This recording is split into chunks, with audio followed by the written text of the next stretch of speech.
Hello. Hello, Drain Gang. We have music. Drain these nuts. Drain the drains. Yes. Drain Okay. the drains. So Hello. everybody congrats in the chat.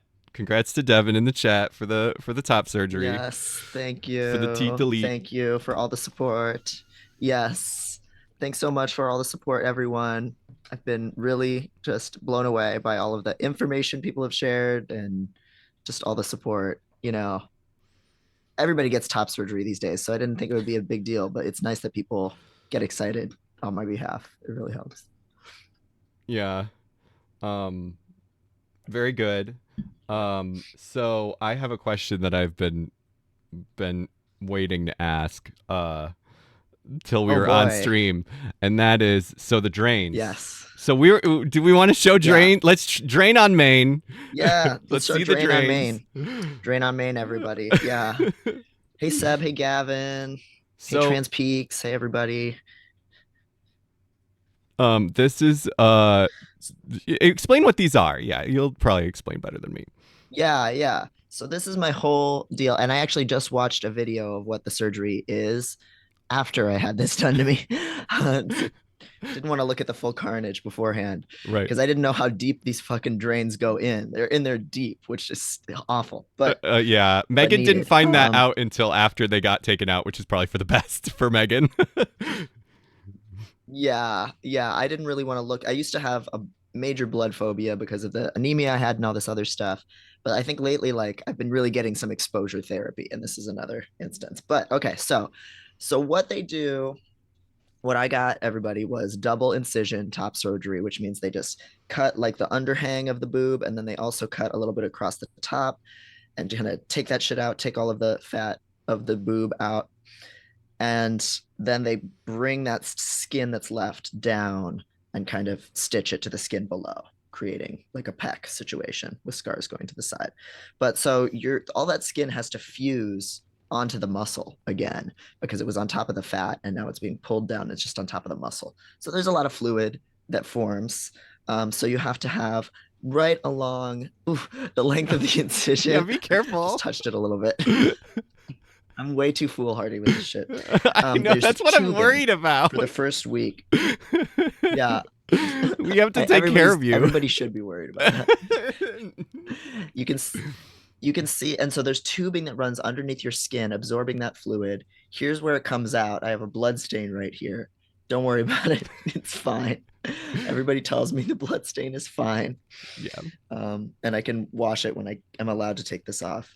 And then the tube comes out of your body, and it has this fun little boat shaped suction guy. And just from pure suction, not from gravity or any kind of advanced technology at all, just from suction, it's pulling the fluid out and into the drain gang. You should Right get a now, it's pretty Drain Gang clear. sticker and put it on there. And then take a selfie and like you send Oh, it to oh my them. God. Yeah. Oh my God. They might love that. In fact, I'll pin this one up here just so we have a drain status throughout the stream. Yeah, we'll see how much they fill up. This one, yeah. Now, this one is the incel. This one's not getting a lot. This one's the Chad. This one has a lot more blood in it. And you can see it's a little bit redder. Yeah. Um, But yeah. and yeah, it's a lot. It's a whole thing. It's where I said the concept of a post-surgical drain is horrifying to me, but I've seen enough post-surgery photos that I'm desensitized. Yeah, same. The drains were definitely something that grossed me out about it for a long time. Hey Megan, hello.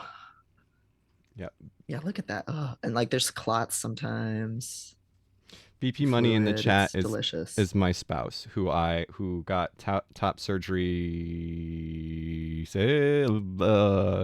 last fall. I'm bad with time. And Yeah, so I like was the because it was support like person. October, right? Yeah, that sounds about right. Yeah, so like coming up on what, over 6, 7, 7, 8 months. Yeah. Um, Yeah. Oh, Jen, I'd be curious to hear what 1994 drains were like because this feels like a very basic technology to me. Um, but I'm sure everything about the procedure, I'm sure, has gotten a lot better. did Um, did they get are you saying you got top surgery in you 1994? got some top. She That's very cool. she had a she had a reduction, I believe, Mm. or like a similar procedure. So, and now like also for some people make drains that are like these little suction guys. I don't know if people have seen it. It's like vacuum sealed, and it's like a small little guy that you just hook up to the site, and it just like sucks it out. Interesting. But The I think you suck. can only do that if it's like a small the suck. Um, yeah, So my the biggest sucking advice with the technology. drains is that so you have to uh like get the like sometimes the like claw the tubes on the outside will start to clog a little bit from just like the blood like stuff getting in them.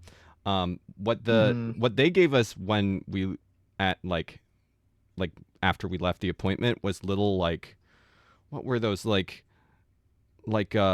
alcohol pads. So Mm-hmm. you can have like alcohol pads, and so you can hold one side of it and then use the alcohol pad just as like basically as like the alcohol just to make it a little bit more slippery so that you can like pull it down to like Oh, yeah.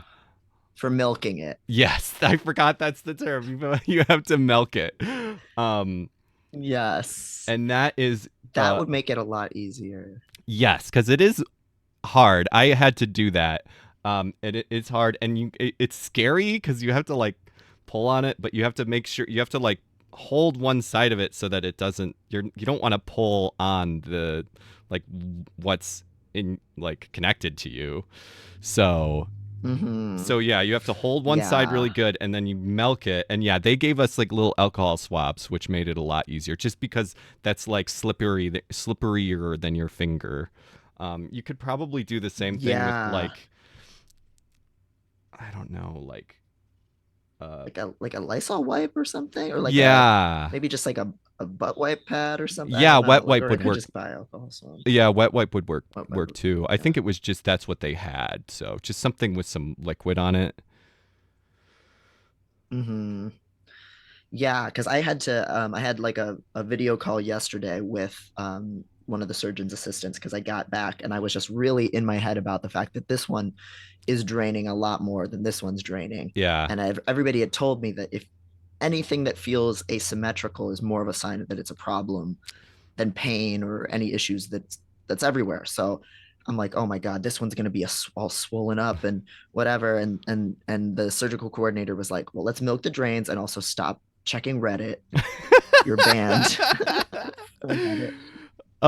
Yes, Because Megan's was the same from the yeah, very beginning. The drains were completely even more so than yours were very different, and it was always like yeah, that's normal.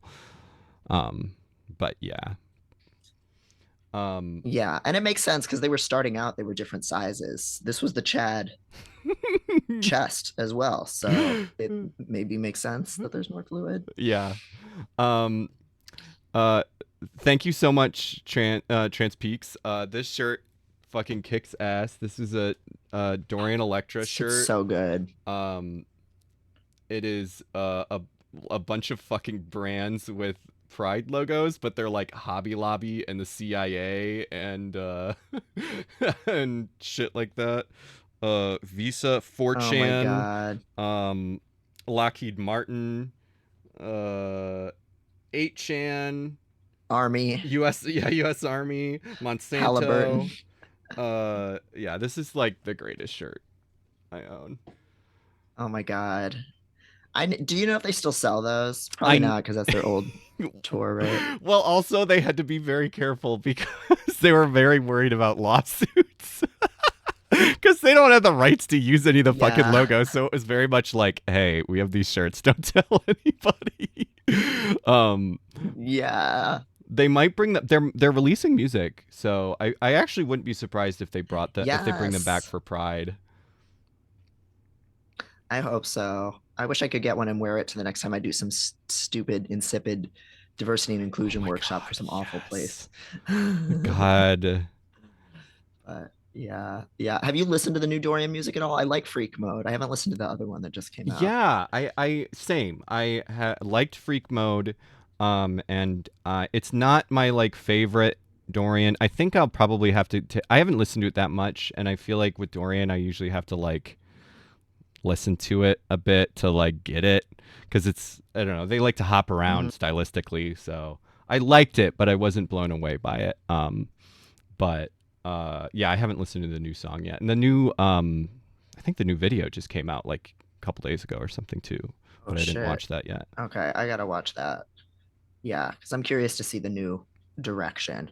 Because I loved Flamboyant, and then the second album I wasn't as much my favorite, but it seems like going in a totally different direction now too. So, Yeah. Oh, and they've just been out of the public eye completely. So, we could actually watch the video with the music because I have it set up for.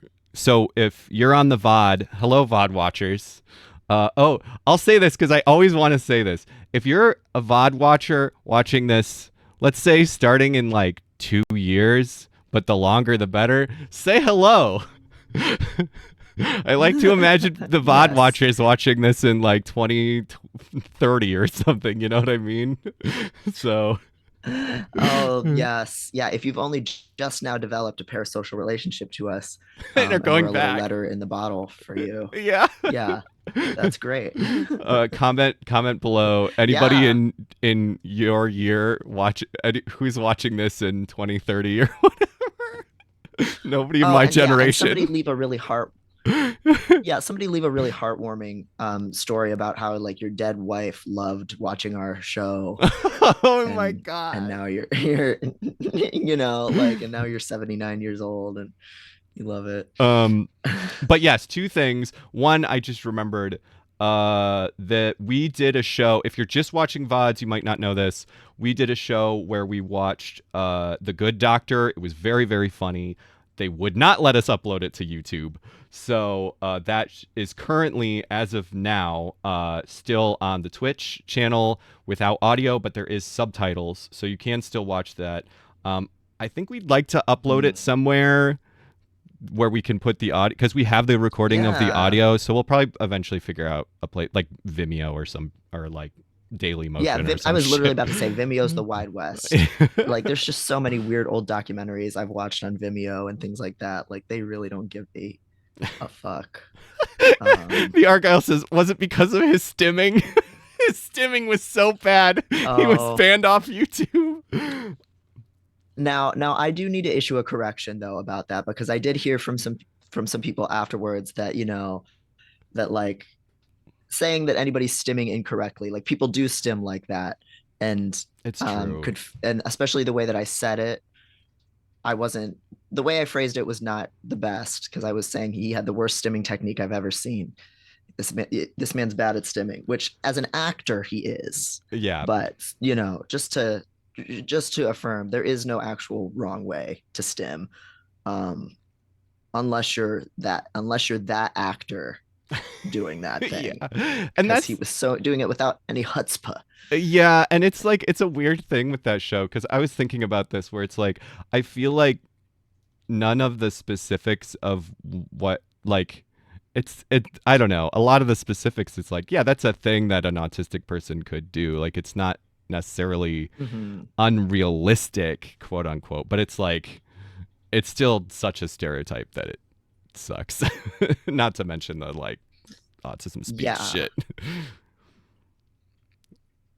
yeah, and I love making fun of that show. I love making fun of everything that man does and everything about how he is. And I think generally, since it's understood this is a holistic person doing a bad performance, we can like make fun of it. But also, it can come out in a certain way where it's like, oh, the way he's making eye contact, not making eye contact, is cringy and awkward. When it's like, well, yeah, all the same things could be said about any one of us, but it's like Right. it's a very fine difference. That's yeah. So But anyway, all of that was to say it's about the real. VOD watchers was to say that we're listening to Drain Gang, which you should be able to see what we're listening to. We're just on a Spotify playlist, Drain Gang for Drainers. Um, I really Yes. like this picture that's on here. That's Drain Gang for Drainers.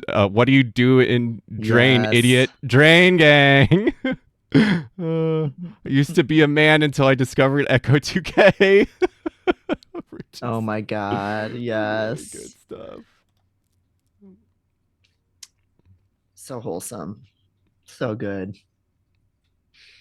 But yeah, we could watch the Um, Dorian video. Should we do that?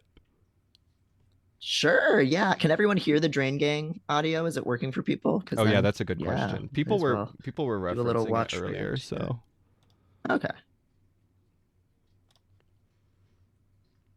I doubt the Dorian because the oh faintly. It's a quiet. Yeah, I kind of wanted Oh, it okay. quiet so we could hear it over, but I'll turn it up for this video. Um yeah, cuz some stuff like the Good Doctor, even though there was a bunch of shit over it, we had our faces over it. We had the video stretched. We had the chat over it. And there was no. We tried it without audio, and it still flagged it. I think it's because it's like a TV show, um, right? Yeah. So, but this, Yeah. I can still visually identify it. Yeah. right? This shouldn't come up. This shouldn't get flagged. The audio probably would get flagged, but Right. But yeah, we have it on a separate line, so that should be fine. And if it does get flagged because it's so short, it'll probably be that YouTube just says like this portion right. is not okay. And so that I can either edit it or sometimes they can just like exclude it or whatever. So Yeah, they'll just mute it. yeah. You can see it, right, Devon? Um, let's see. Just on the Twitch, but that's fine.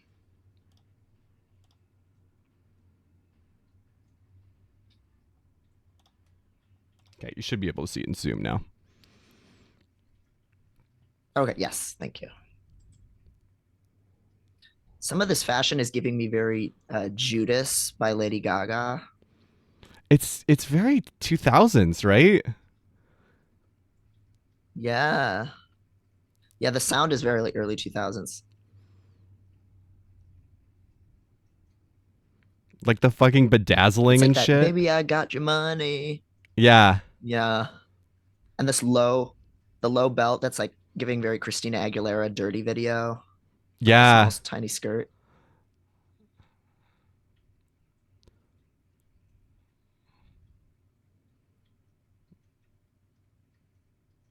I mean, I love New York is and yeah, I mean the fucking those glasses.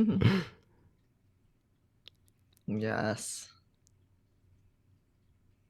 See Star Max is there Yes, thank yet you. I was again trying to as a remember background dancer. their new name. Love her. Yeah.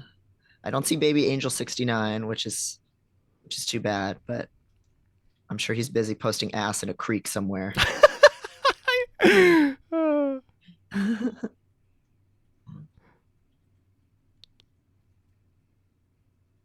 Oh my god, this would be such a fun and easy cosplay. Yes. The spaghetti straps. Hmm. Tr- Trucker hat.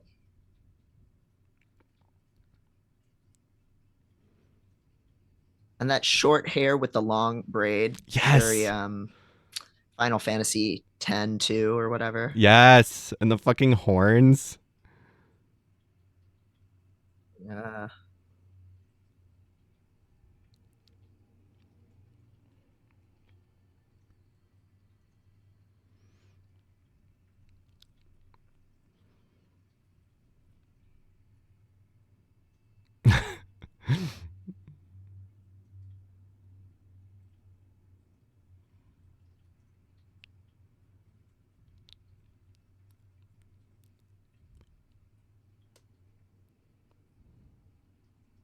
Oh my god, the fucking tote. There was a tote that was like styled exactly like in this house we believe with like the rainbow text. Yes. Oh my God. I hope they sell it. Ugh. Uh, yeah, I noticed more like high pitched vocals than what they used to do. The like tuned down, Mm-hmm. um, but also different from the stuff that they did pre coming out as trans, where they had just kind of a more like quote unquote natural voice. Like it's still distorted, so it's kind of like a different vocal styling. But I kind of like it. I'm into it. I'm very curious uh what the whole album's going to be like. Um Dorian is very good. I'd say almost more than any. I mean, I like Dorian a lot, and I think they do a lot really good. But specifically, the way that they lay out their albums is that, and they're all sort of like, so far they've kind of been like very much like concept albums to some degree, while still being very poppy. Like, Hmm. it's very fun. Yeah, yeah, a very clear like visual language, and style and sonic style that's different for each one. Mm-hmm. It's been like very well rolled out. Argyle said Delia's catalog. That's so true. I don't know what that is. Oh my God. Delia's? Oh my God. It was a store in the mall. It was where I shoplifted my first thongs from. Yes. But it was definitely like young-ish girl friendly, like, daisy appliques. And I had this pair of underwear. It wasn't a thong, but it was like bright blue and orange, and then it had like a trucker girl on the back. And I remember when I was trying to lose my virginity with my high school boyfriend, and I like showed up to his house naked. Like I remember that I wore those underwear because I was like, oh Oh yeah, these my will be god. Have you very told that something. on the stream or just to like me? Like I feel like I've told that story before on okay. stream. I feel like I've told it a million times. But yeah, he was very Christian. He did push-ups instead of masturbating. Yes, no, Um, that's why we talked yeah. about it. Okay, now I'm remembering. Yes. Because And I yeah. yeah. Go on in case people haven't heard it. No, no, my overtures were unsuccessful. Um, he loved the Lord more than this ass, but not more than getting a handy on the ski trip bus from another girl. So who he's God. now married to. So I guess maybe that retroactively makes it okay. But um the lore. oh Dorian Electra announced Pride shirts on Twitter June 3rd, 2021 and June 2nd, 2022. Oh yeah, the orders were open for only 24 hours because so it'd be worth checking today, tomorrow for this year. Yeah, that's from Sean Noss. Okay, And good. Dorian is gonna Good to know. be Thank you. at LA Pride this year, so I almost feel like Oh, okay. when they're performing then. Yeah, because the first time it was on white, which was like perfect corporate swag bullshit because it looked horrible on white. But Yes. I was like, so we Yeah, it was fucking very jarring. we fucking bought it, and I was like, I can't wear this. It's outside of the bit because it's so awful looking. Because I just It don't. looks too real. Yeah, Yeah. yeah. But I'm black. Yeah. It looks like legit. So anyway, Yeah. we Yeah, I would totally get the white now for that purpose, but yeah. yes. Oh my god. Um. Uh. So we were talking about your drains. I think we pretty much finished talking about the drains, but Mhm. tell us about the rest Yes. of your whole transgender journey. My journey, my body affirmation journey. I got one text from one like cis friend of mine who was like, you're like it was so like somebody who knows enough of like multiple layers of like the conversation to like have a good idea of what to say. And so it was something like, my brother, you were my brother before this. This doesn't change anything, but I hope you feel more comfortable. Like it was like that. Yes, yes, Oh my sir. Great. god. Thank you. Oh, It's just like I love the like multi tiers, like the allies that have done the work and know the like layers and gradients of this stuff. It's just very nice. yep. Um, I need to. I don't remember if I've said this to you or the stream before, but I had a bunch. I was like a stoner. I had a bunch of like dude friends when I realized I was trans. And one of them, someone who was especially like not woke and also very like he legitimately told me that he was like, yeah, that's really cool. You have a lot of balls for doing that, for coming out. And he didn't even Oh. realize the joke. I started laughing and he was like, what? That's uh, so like himbo. Like it's so pure. yeah, Like it was it's very pure. it's always really nice, like somebody who doesn't overthink that kind of stuff. I feel like there's a real wholesomeness to that. Like like on the flip side, like with disability and stuff, like it's so awkward when Yeah. people overthink, like, oh, do you want to go for a walk? Oh, I mean a roll, like to somebody who's in a wheelchair. Like it's like chill out, like Yeah. I like the people who don't try too hard, generally speaking, Yeah. than versus the people that but anyway, yeah, Yeah. lots of wholesome things. Um, so I guess in terms of my process, one thing I'll reply back to is something that Jen shared in the chat. Had a reduction in 94. A nurse had to come change the drains daily. She said Yes. there was no bladder. Wow, so I don't even know where it would go. I was trapped in gauze. Crazy how much better post-op has gotten. Um, and like yeah, the technology has come so far so fast. um One thing that was really unique ish about my procedure is I had numbing injections put in. They're still going on until 48 hours after, so I won't really feel much pain until tomorrow afternoon ish, and then supposedly it'll like feel like a muscle ache by then, that like a lot of the worst of the healing will already be done. But because I had the numbing injections, my surgeon doesn't use any opioids or any narcotics. So other than when I was under anesthesia, I haven't had anything other than Celebrex. And what Celebrex does is that just like dampens like nerve pain. I just, Um, I'm just thinking of the fucking Daft Punk. Celebrex. All right. Celebrex. Yeah, I'm like, now I understand why they're Celebrexating, because it's great. Like, because when it starts wearing off, because I take a Celebrex in the morning and the night, when it starts wearing off, I can start feeling this like electrical activity a little bit of the Yeah. nerves, and I'm like, I don't like that. Yes. I don't want to. I don't want to know what you guys are doing in there. That's not my business. Yeah. Like, like the thought of the skin just being like deli meat slapped back onto the Oh muscle is like no. scary. Oh. So I don't want to feel the deli meat. So then I take my Celebrex and I'm good. But all of that meant that I had like a really, really easy experience. Like I was in my hospital room talking to my nurse, and then the anesthesiologist came and put me on an anti-anxiety med, and we rolled down the hallway. I walked past a bunch of nurses who were all talking about Taylor Swift, and I was like, oh, you guys going to her show? And like they were like, yeah, but so and so only has parking lot seats. And they were like, oh, but this girl has seats that are like worth $2,000. I can't believe you're not selling them, and da da da da da. So we were like keying about Taylor Swift for a minute. And I'm like, Teeing, on TSing, yeah. and TSing. Yes. Literally. Mm. Then they rolled me into the operating room and just had me like, move over to this operating table, and they were like, are you centered? And I'm like, I guess. And then I woke up and I was being handed ice chips to eat. And I was like, Yep. okay, great. Like, don't remember anything else. I felt pretty lucid from the jump.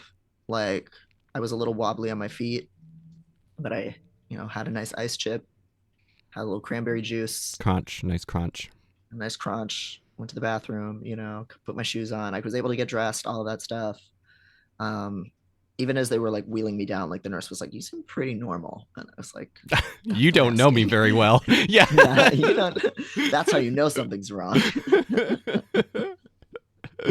uh yeah, that's the thing. If that's the like hold down hold me down hold down my bee wings and procreate for the hive. Like if Devon starts writing like I don't know, like we hear you, we see you. Well, all I needed was one anti-anxiety drug to start talking to Swifties, like to be excited to talk to Swifties. Oh yeah. So Oh, the big yeah. thing is don't lift. You can't lift your arms. You have to. You can't don't get too excited about anything and lift your. You can only do this. Well, okay, so this is an interesting thing too, because my surgeon's advice is different from what a lot most people's are, and I don't know whether this is the evolving science or if he's just fuck it, we ball. I don't know. I guess we'll find out. But he said maintain range of motion, just like slowly, Oh like don't yeah, lift anything heavy, but right. like I can go up like and like open a cabinet or like Yeah. so yeah. Because I have spoken to some people who needed physical therapy afterwards if they T-Rexed it too hard. So Oh man. there's a delicate there's a delicate balance because I did drop a grape last night and I reached for it really fast and that was horrible. Yes, yeah, yeah. That No, was that not that right. that was what Megan's doctor said too. But it's just like you have to be super careful about it, and you have to like you're not gonna have your full like Megan has a story about uh like a couple weeks we went out for the first time, and we were at a thing, and Megan like somebody came to the event and was like Megan was like, oh, tried to be like, oh yeah, hi, we're over here, and like was like, oh Ooh, god. rattling. Yeah. Ooh. Yeah. Yeah. Yeah, you know when you've like pulled it too far. Right, but Like you know, Megan was totally fine, so it's like not that stuff is no fun, but it's not gonna like ruin anything or mess anything up. yeah, yeah. The fear, especially, so I had my day after check-in this morning, so I finally got to see what was under the hood for a second, which was reassuring because until you see it, you know, you can't really feel it, but you know some insane shit just went down. And Yeah. so I was picturing absolute carnage. I was picturing the deli meat, you know. Yeah. And then you open it and it's just your normal chest skin, even with some hairs and just like a little purple line from where they drew it and the surgical tape that stays on for like weeks. Um, and it's not that scary, other than the drain hole. The drainusy is awful to look at. No, We don't not talk the about the drainusy. Janussi. Not the Janussi. No. Oh my god. Oh yes, the drainusy. Um Um, how does it feel like I know some people look down and it's like some people look down and it's like a big change, like the feeling is a big change immediately. Some people don't really, so I'm curious, like I don't know, does it feel different? yeah, at first it just felt and looked so much like what I already looked like in a binder that I still had like the phantom like scrunched nipple. Like I could feel where the scrunched nipples normally are in my binder when I'm wearing a tight binder, you know. Right. And I still kind of feel that actually. Like if I do that, it feels like there's nipple there, which is not true. Because I did no nip. That's Yes. also something no nip. Yeah. um Um, but yeah, go on. and yeah, but so then once I got to see it, it was also today, it was like that's always what I pictured when I would look at myself in the mirror and kind of just move things around or like if I was like laying down in a tanning bed or something like that, I would with the little mirror, I'd be like, okay, I can imagine if we just remove this, I can see some of the sternum and I can project what it would just look like without this. And it's like exactly just that. Right. Um, and then like so right now I still need a visual to change the brain mapping Yeah, for sure. Um, that so I'll makes have to sense. just I can't wait till I can just be like, you know, just like really gallivanting around. It's very nice. It's very Megan was saying it was weird how much they could feel their heart because it's like you can get closer to your heart because there's not like boob in the way. Yeah. Yeah, it does feel a little bit fragile for obvious reasons, but also it's just like, damn, like Yeah. there's really not that much real estate, you know, like Um. um Oh God! Just an FYI for people who want nips, Aetna, the insurance company, doesn't cover nipple grafts. That's so fucked up. oh well, for the record too. I have Aetna through Oh Loyola, and Loyola has a religious exemption, God, that's so they wouldn't right. pay for any of this. That's so fucked. Which yeah, and even when I was talking to my insurance provider, like it got denied. I called my insurance provider and I was like, "Why did it get denied?" And she was like looking through and she said, "You know, oh, they just have a special exemption for like any gender affirming anything, hormones, surgery, anything." But then she was like, but if this plan is like actioned out of Illinois, that's illegal because like there's a state constitutional right to this stuff. And I was like, well, you tell me, dude. Like, so she was like, this is definitely illegal. But she was like, but your surgeon has to appeal it, Oh my god. not them. Oh my Yeah. god. So so I decided that for me, it would be such a long process going through all of those things that I was going to just bite the bullet. Because once I admitted to myself that I wanted to do it, I really didn't want to wait, you Yeah. know, longer than I had to. So I ended up just paying out of pocket, which I was able to do. Um, and yeah, so fuck Loyola University Chicago. I Yeah. am going to try to just make it a problem on campus. We have a new president. It's a good time to be a problem. But yeah. Yeah. Um, oh, and Jen Laham asked, has your insurance never covered testosterone? Turns out, no.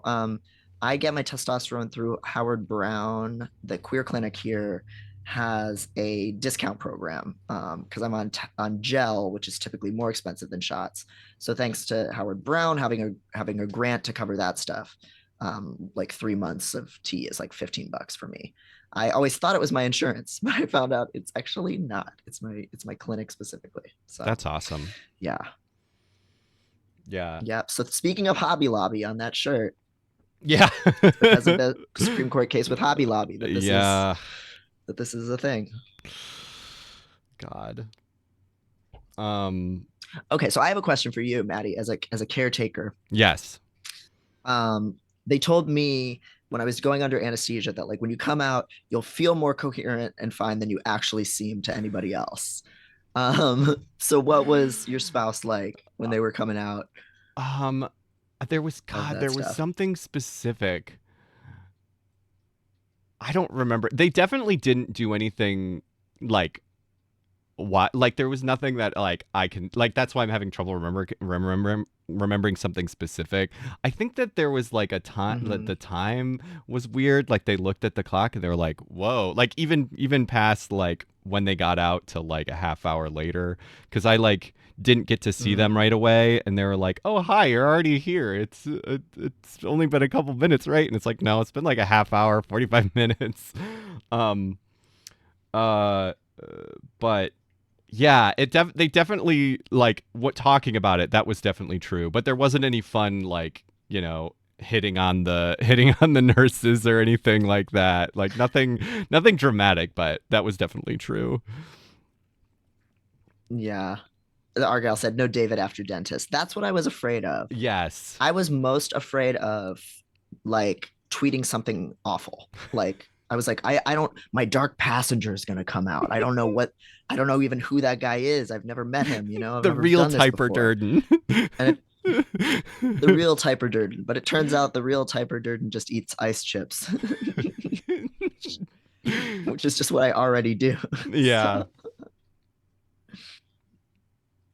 So Um. Seb said my body's so used to strong painkillers that after having fentanyl, I had like no effect. Oh God, that's awful. Pretty baller.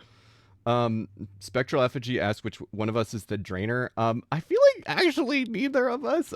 I've listened to a lot of hyperpop, and so I'm like and whatever. That's a dumb t- genre name. But like, so I'm like aware of all of these artists, but I haven't really listened to Drain Gang specifically, like any of these artists specifically. But I'm into it. I'm very into it. I've only heard them like once or twice, but we had to be Drain Gang. Yeah, I mean, I saw a poster at Furfest that said me and a Blade fan with two furry guys making out, and I thought, well, I support that. Yeah. So that's Yeah. drainer enough for me. um, Male Valence asked, "Did you want no nips or did you choose it because it was cheaper?" I didn't choose it because it was cheaper. I chose it because of fewer complications and less wound care. Yeah. And you never like plenty of people grow back sensation in their nipples. Like the nerves sometimes find their way back, but sometimes the nipples find the sensation finds their way back to a different spot away from where the nipples actually are. Anyway, Oh, I'd never heard that. I know someone like that. Yeah, so they have a nipple sewed on in it, but it feels like nipple next to it. Um, so for me, I was like, I don't want the extra wound care, and I don't necessarily like the way that healing nipple grafts look is intense more to me than the scars. So I decided I'll just do I'll just do no nibs, and I can always get a cool tattoo design or you know. I was telling my friend Melanie the other day that I'm going to get 2D over here and I'm going to get Hannibal over here, and they're going to be my nipples, Yes.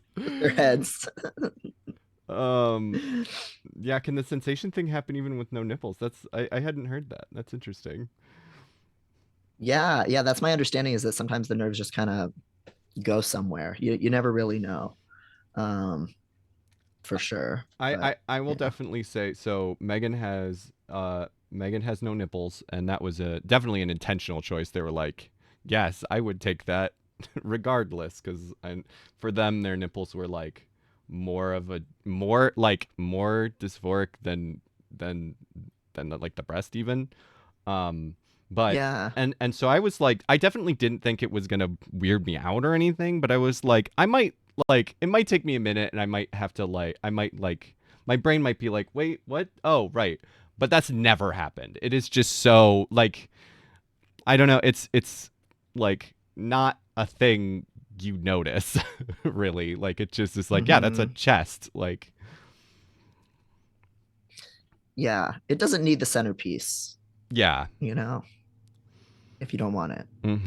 And if you do Um, want it, I mean, especially because mastectomies for breast cancer, I know a lot of times that they'll have to like remove the nipple, and so that there's a lot of if you do decide that you want nipples like visually, like it's wild what tattoo artists can do. mhm. Yeah. Yeah. Tattoo nipples can look perfect.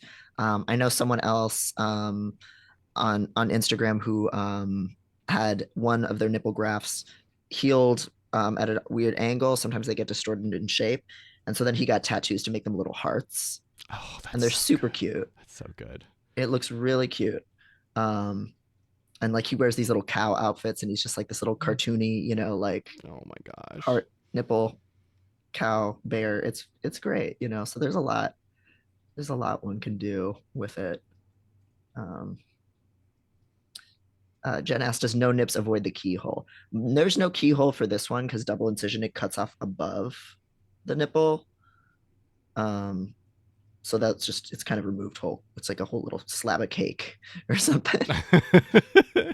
your your similes for for this whole thing, from ham to cake, all food. Yes, it's all very delectable. Another thing that happened was both my scars had to be attached, so it's actually just one line, which is why I have this little pad that you can kind of see right here, kind of Mm, taking the pressure off the center line because they're just really the amount of skin removed versus how much real estate on my body there is. They just had to connect the scars, so I'm just one big curvy line. So that was unexpected, but sometimes necessary. yeah, yeah. Um, so we have so much discourse. You just reminded me of one that we Yes. didn't talk about because I think it's probably still top surgery stuff to talk about, but just as a very short discourse. Um, good, that worked. Um, did you hear about the conservatives getting pissed off about the woman, the trans woman who was breastfeeding, gonna breastfeed her kid? No, I missed this Oh my one. god! So, I didn't prepare this at all, so I don't have any visual aids or like tweets to back this up. It just reminded me talking about that just reminded me of that because yeah, they're basically like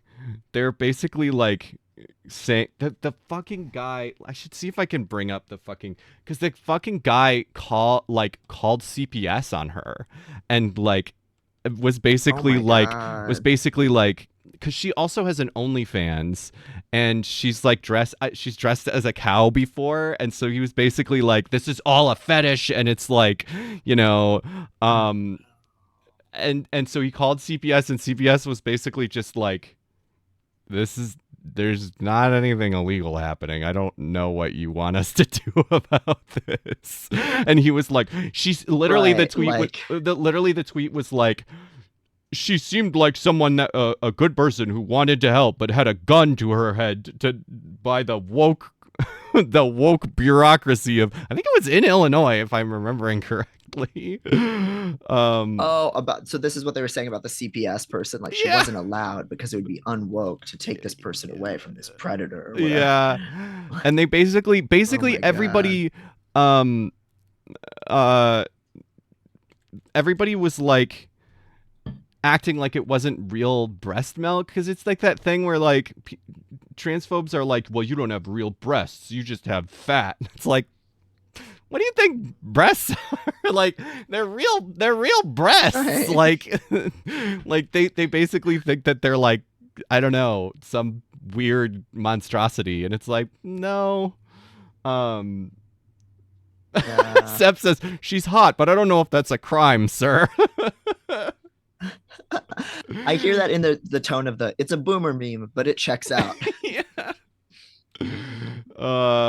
So yeah, that was a gross thing that happened. That was very funny because of how fucking obsessive this dude was. Funny and sad. God. Um, but yeah, I didn't really have Yeah. any. I just was reminded of it. Yeah. I mean, it's a relief. It's sad that it's a relief that like nothing came of it, like Yeah, there was no investigation or any weird shit because you just yeah. never know now with people caving under the pressure. But And depending on the yeah, state, like, it's absolutely, like, you know, it's that shit where where if it was the wrong state, like if she visits Florida, they just can like steal her kids, and that's legal now. right. Right. Yeah. Um, yeah, it's unreal. It's fucked. um Um, but anyway, you have your equal and opposite upgrade.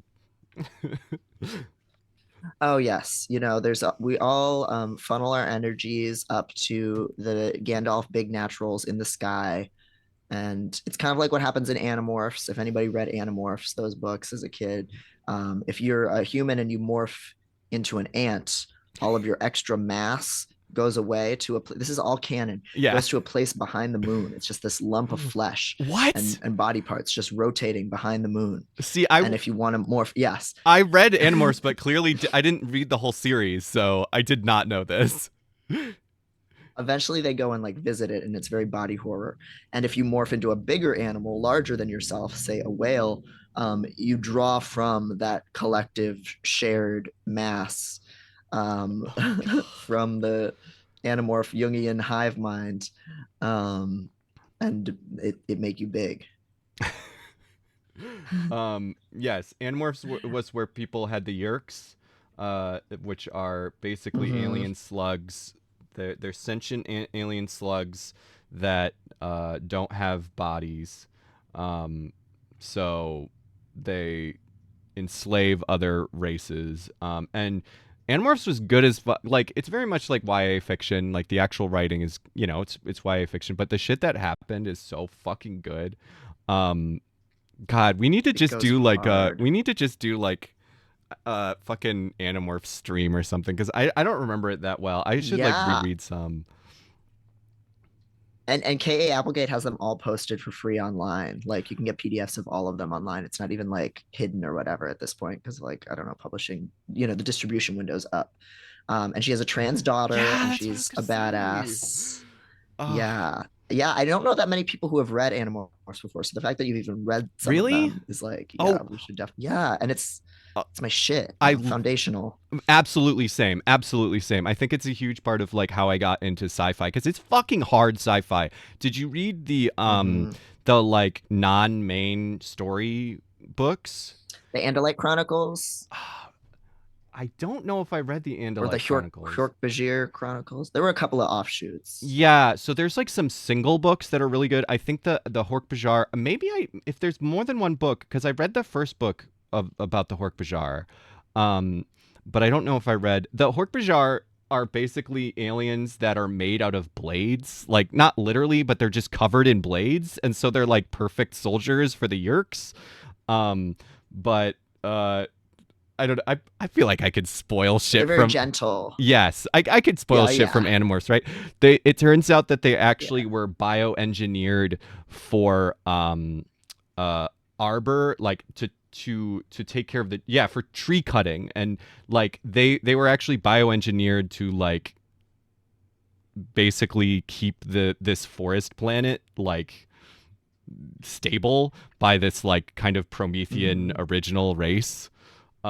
And it's just so sad because it's like they, obviously in the main series their species is completely enslaved, like none of them are not enslaved anymore. And then also Hmm. like in this story, like you learn like, oh yeah, they weren't even like natural creatures. Like they like do all of this like forest cutting and like control, like forestry control, and it's all in their like uh instinctual, but it's all because these like Promethean Hmm. aliens designed them to do that. Um, the one that I will Wow. the one I will never forget is, I forget the name of the book, but it is basically it's this wild book where like the first part is these aliens are on these floating cities, um, and they all have wings. So the cities don't fly via technology; they just take turns, like going on the outside of these cities and like flapping their wings and making them float just with like power. Did you read this one? Is Oh this my reading about God. a bell? I don't remember that one. No. And then Maybe I just forgot. they play this video game that is basic. It's kind of like Spore, like super advanced Spore, where they have to take something from like an amoeba to like an advanced sentient species, solely controlling the species through evolution. Or no, not through evolution, just by changing the planet itself, like the climate of the planet and like different geological forces. Like that's the only control they have over the species, and then they just sort of like shepherd Mm. them into basically there other people will have other planets full of people, and whoever takes over the other planet first wins. But it's all a video game, but they Whoa. beam it into space on on like satellites, and another alien species comes by and doesn't realize it's a video game, and they think that it's just real, and they're just Oh like shit. fucking with, just for sport, they're just like fucking with entire civilizations. So they come and genocide all of them because they think this video game is Oh my real. God. And then like very few of them escape. And like and then there's like other shit, like, yeah, that shit is so, everything about these book series that I read, so fucking good. The the world building that Yeah, K.A. Applegate did, like you said, it's hard sci-fi where she, and that's why we have the massive bodies behind the moon. Like she came up with a mechanistic explanation for how anything could work yeah, in the series, and it just puts so much time into the species and them having their own cultures or lack of cultures because it was stolen from them. And there's just like lots of just talk of like subjugation and the horrors of war. And a lot of the kids in the book are just ruined for life by their experiences. Like it's not a yeah, light frothy experience. They have PTSD, and it's like realistically rendered, in a lot of ways, or it has psychological realism, even if it's not like to the letter, yeah. uh, you know, textbook accurate. One of the main characters from It's early so on, good. the Marco, his both of his parents are taken over by the Yerks, and he just has to know that Mm-hmm. because they can't give away that they're that they have to like keep their secret identity, because they don't know that it's just like random kids that are fighting them. So they can't do anything Mm-hmm. about that. He just has to live with a fucking Yerk and pretend it's fine, and that's his mom, even though his mom is fully conscious, like totally being controlled by this alien to pretend that it's, they're just a normal human because they have all their memories and everything, but they're Mm-hmm. just like in the back of their Right. brain, trapped without any control of their own body. Mm-hmm. Yeah, and like Jake's brother, I think, and yeah. It's horrifying. A couple people in the chat mentioned Tobias, who of course Right. is our baby girl who got trapped in the hawk morph, maybe on purpose. There's an amazing fic on AO3 where it's all like a trans allegory, and well, not even an allegory, just Tobias realizes she's trans and then has like a relationship with Rachel, a gay relationship with Rachel, Oh my and it's very gosh. cute. That's really good. And it's That like a makes a lot very of well, and sense. yeah, it makes total sense because they had that kind of chemistry between the two of them anyway, and that character is just your classic like kind of like grungy sad boy, like dysphoria depression. Like it totally makes sense for the character. Like it's so easy to see that interpretation. How have we um not gotten a so yeah, good we'll have to do an more stream. Yeah, how have we not gotten a good show? I know there was a show. I've never watched it. All I've heard is that it was very bad. Um, Yeah, they just didn't have the budget to like make it at all accurate. yeah. It was only, I feel like it was only a season on Nickelodeon. It Yeah, it needs to be like an anime, honestly. that would be sick. That makes sense. Yeah. Yeah.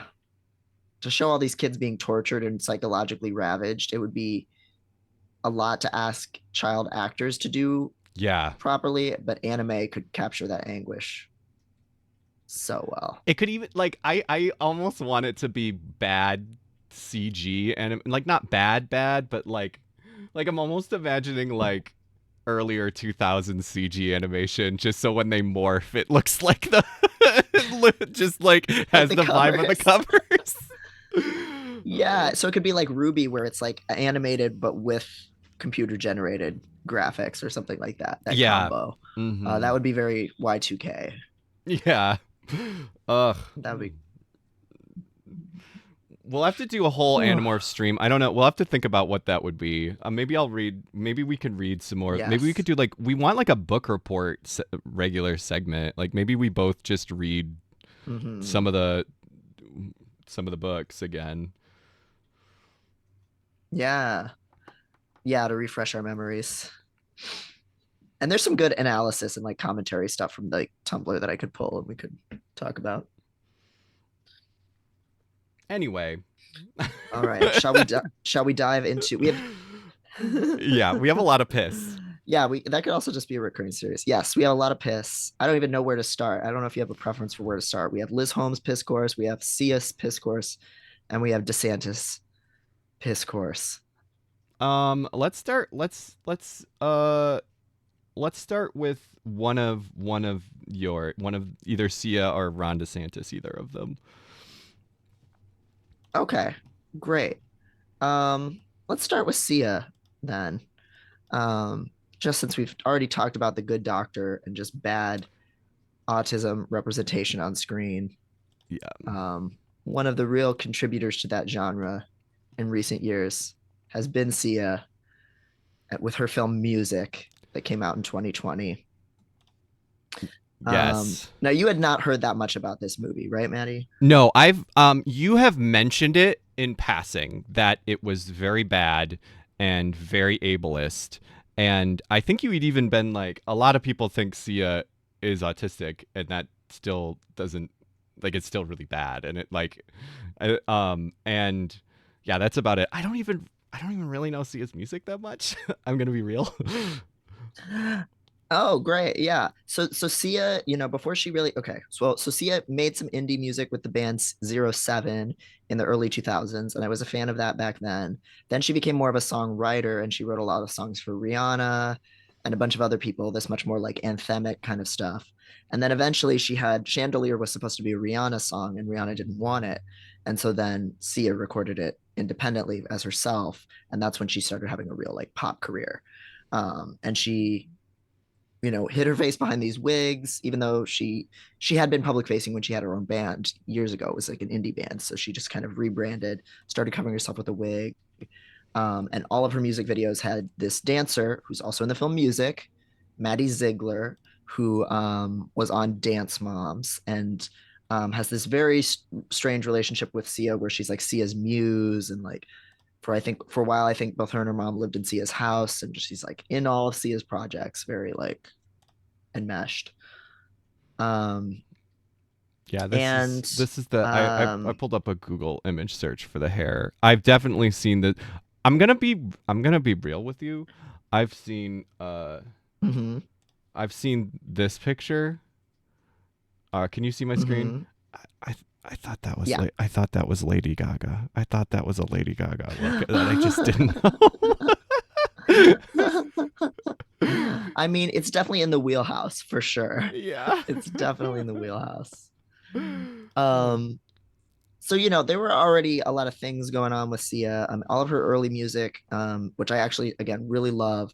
Um, her early albums are all about like having borderline personality disorder, being codependent. Like she literally has like songs called The Codependent, getting sober, all of these like very common masked autistic experiences, right? Like really obsessive, intense relationships and using drugs really compulsively and so on and so forth. Um, Thank you so much, and Transbeats, then for in the midst of, subscribing. By the way. oh yeah, yeah, thanks. Um, and so then in 2020, she also had done things with disability before too. She had one video where that was all in ASL, but it was like not actual ASL. So this was Oh, not her first gross. stab at like, oh, I think it's so beautiful. We're gonna turn their hands into little frogs on lily pads, and it's like, well, but then that's not ASL anymore. Like, you know, ASL is so and that kind of fucking thing. cool. Like you don't need to change it to make it cool. It is extremely cool. Like Right. Yeah. And then that's not like respectful or like including anything, right. Yeah. but like so already had that track record. And then in 2020 she announced she had this movie coming out about a autistic girl, and she said a lot of things about having always been really inspired by the autistic community and thinking they're magical and those kinds of things. And Maddie Ziegler, her muse, was going to be playing the lead character in the film Music, Would it be who worth is watching a trailer of this? sure. Yeah, let's watch a trailer. I'm assuming you can really get the cringe. Yeah, you can definitely get the cringe of music's performance, some of the racism and stuff we could talk about, but yeah, gives you a taste.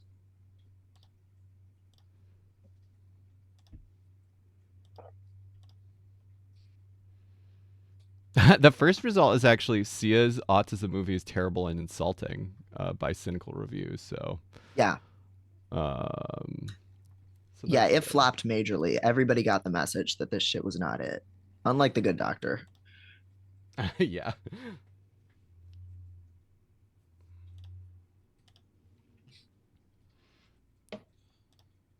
Oh Lord.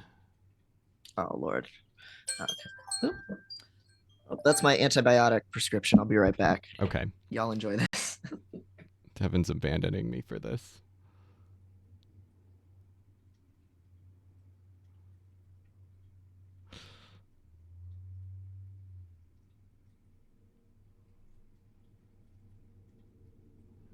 Oh man. This just looks bad. Like,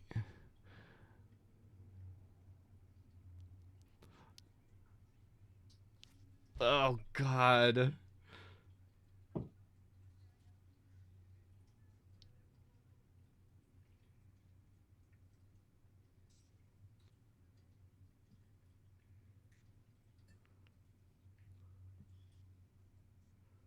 Oh, here's the magical black man, I'm assuming. Yeah, and he also has AIDS and a dead autistic brother. No! Literally.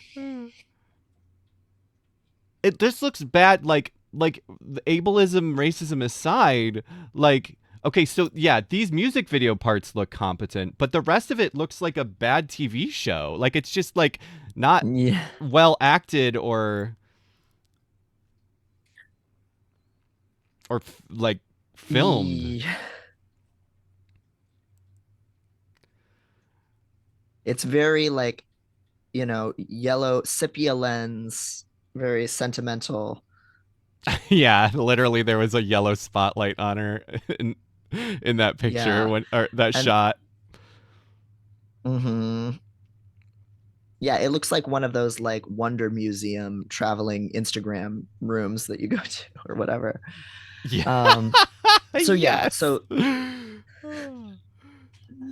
so Maddie Ziegler, even though she was, I believe, still a child at this time, she did not want to be in this movie. She was not comfortable doing this pantomime of an autistic person with the eye contact and the muttering and vocalizations.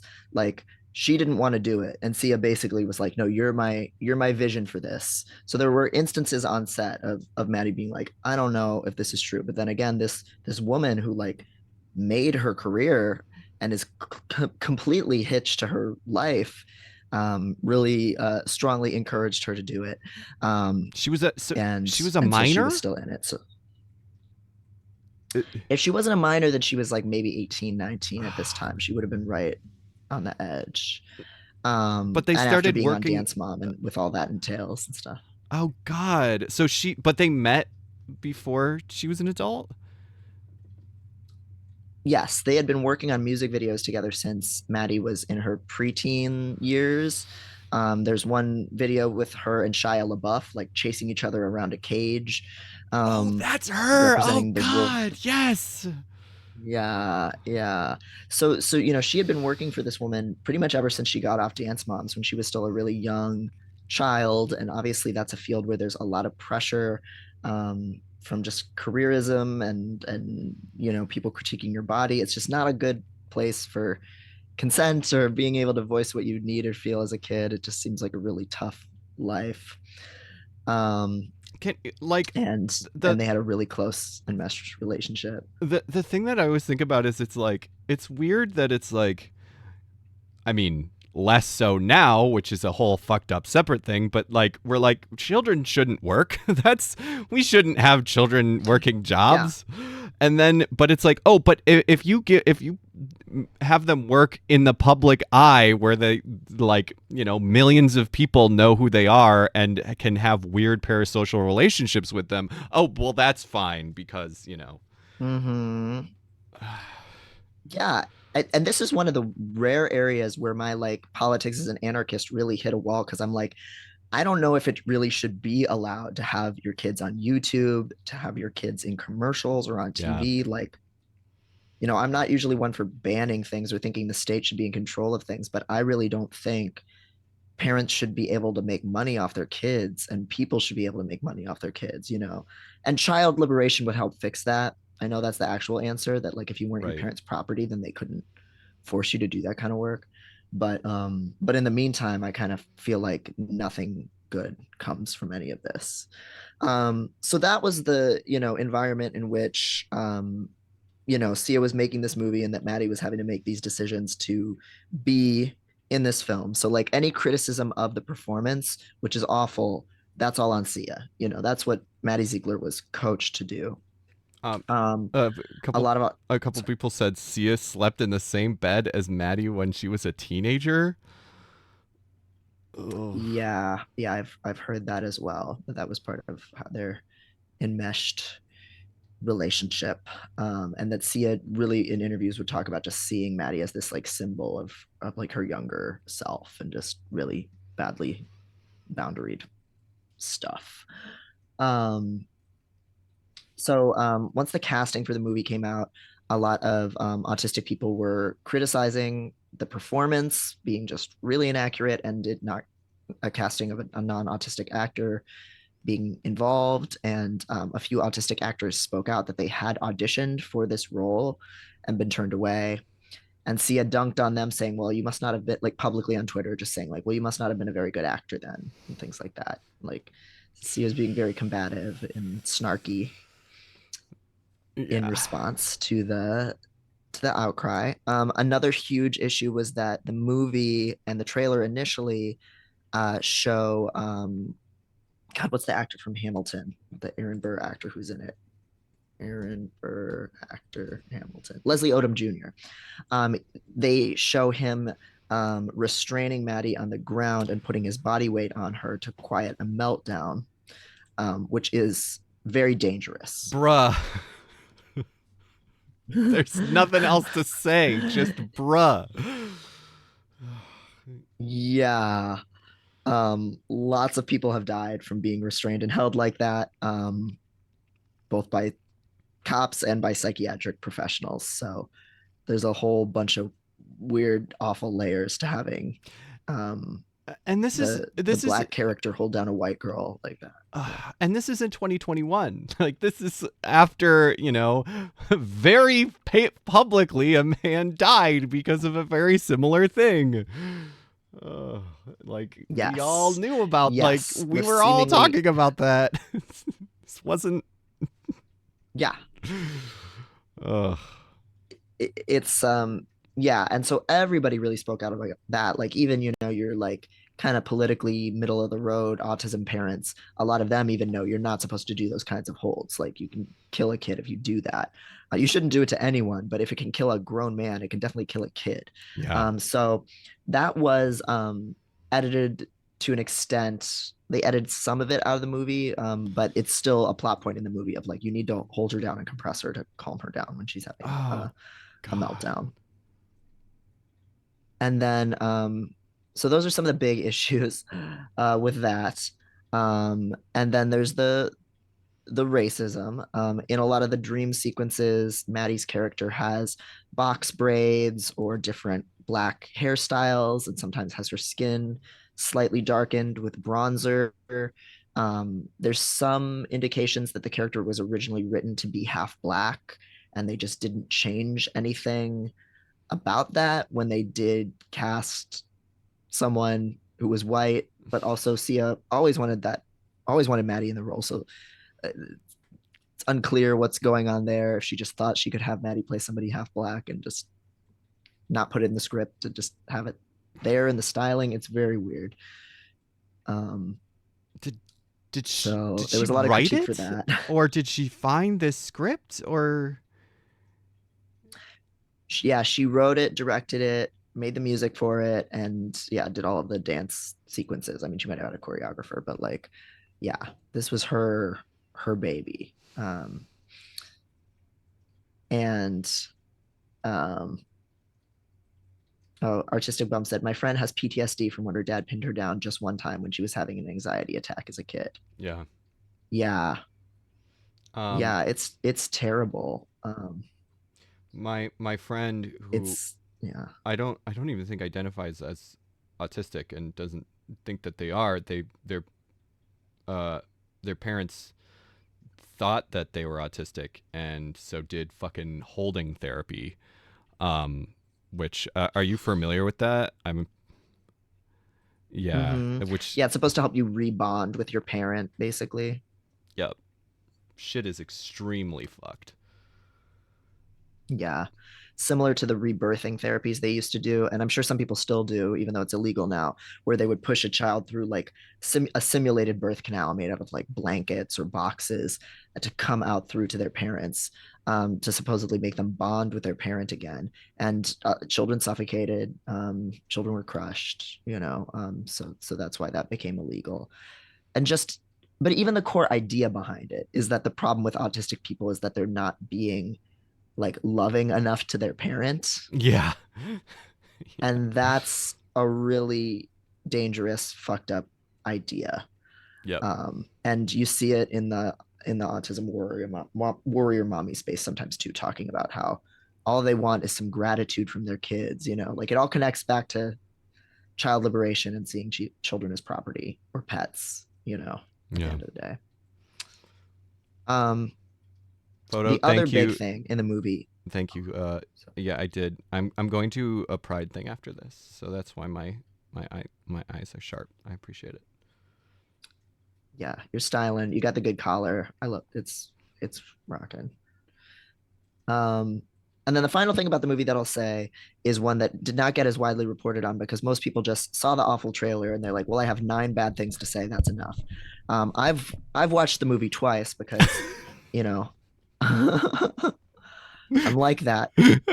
That's why we need to do this And show, is to for you to be like, as research for this show. I mean, I'm sure you did yes, even write about it too, so it's not like you couldn't already have said that. Right.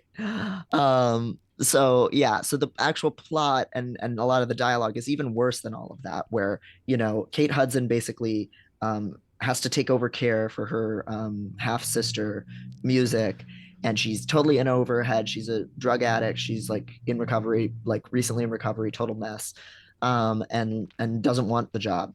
But luckily, her next door neighbor had an autistic brother. This is Leslie Odom Jr.'s character. Um, there's a black character introduced into her life who will help her, and he knows a lot about autism because he had an autistic brother until in Africa, where they kill people like her, is like literally like the dialogue line. His brother was killed by his village in Africa, for being Bruh. autistic.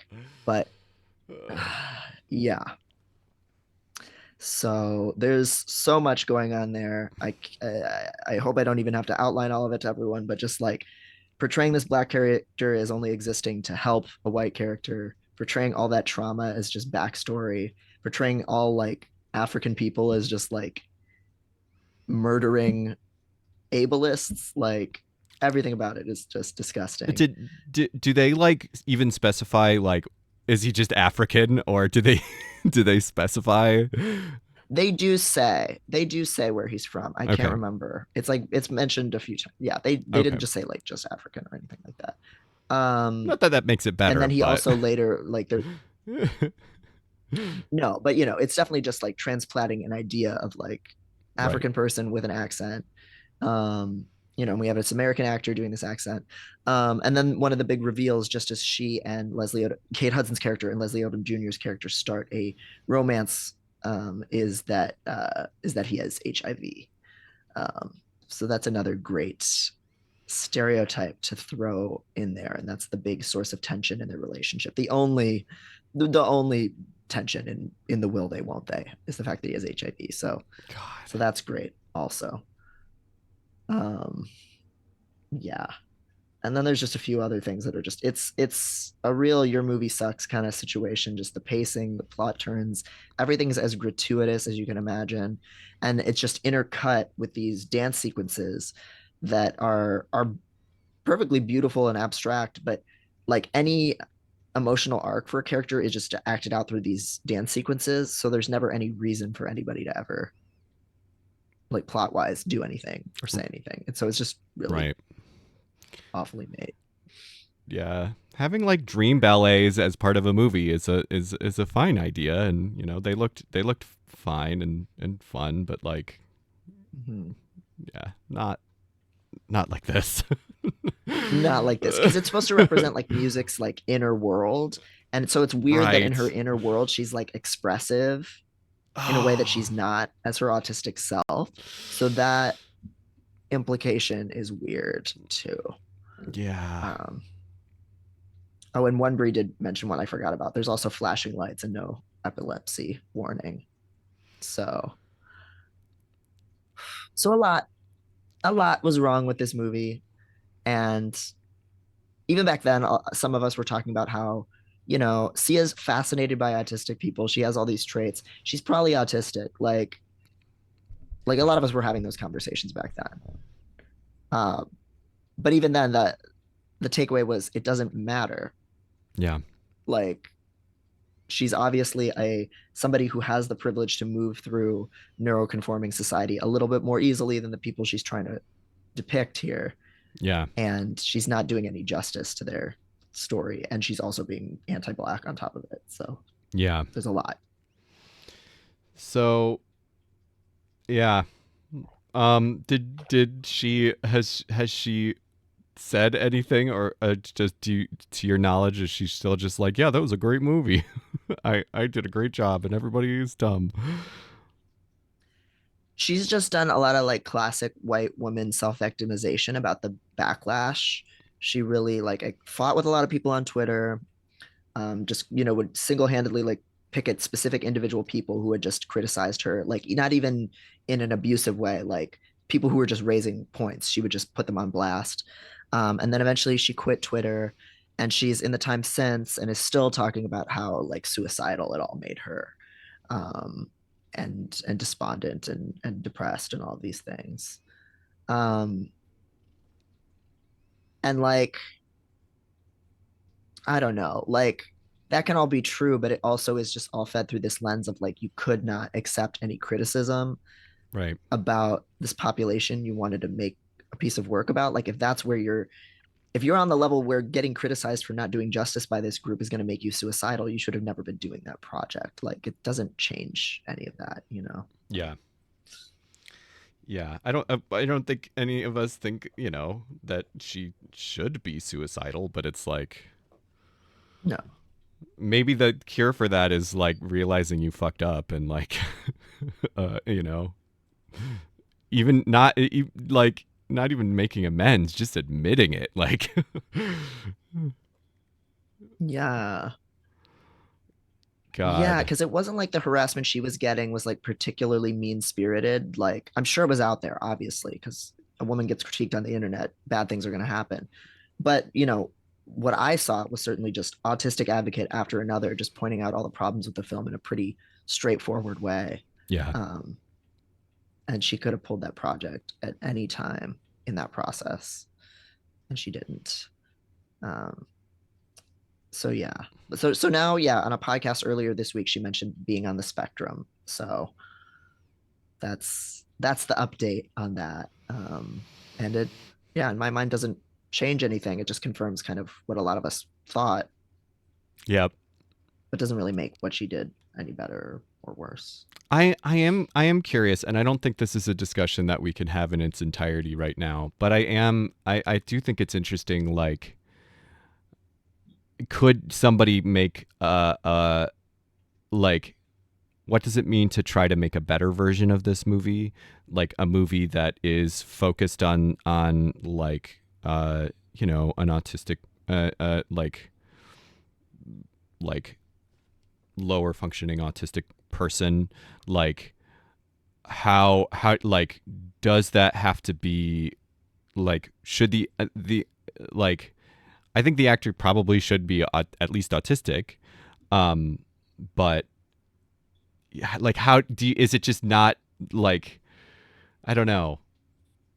I guess I'm curious, like if I was gonna say it'd be better if the person making it was also autistic, but it's like, Sia is. That didn't help. So Right. like yeah, I mean I think it's really just, I guess it's really really shows that it's really more down to the context. Like I think that stuff helps and you can hope that that stuff informs it, but yeah, I don't know. Yeah, yeah, it's tricky, and that was a big question that did come up when music was like a subject to discourse. That a lot of the people taking issue with Sia were, you know, autistic advocates on the internet, and those of us who get platformed are usually verbal, usually people who can mask, people that are lower support needs, etc. And so, even as we're having these conversations, we're still replicating a lot of those same power dynamics.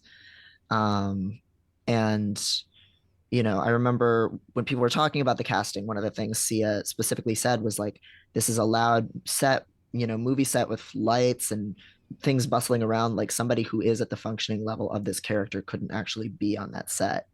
And, Or watch the you know, movie. Like or watch the movie. like which was your Literally. choice. You could say that about the Yeah. set, but like the movie itself. Right.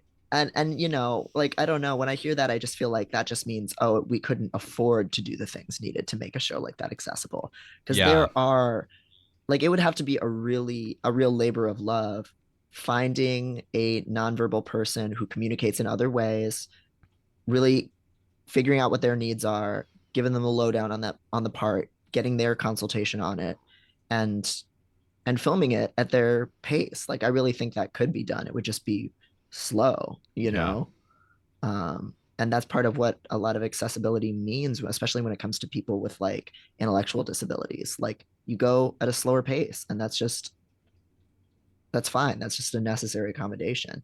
Um, Yeah, I mean, you know, why does our art need to all be made like this? Like, I mean, it fundamentally it comes down to, capitalism again, uh, where it's just like art would be better if we cared about, like, the world would be better for that, not just in that, if we did that, we would have a better understanding of,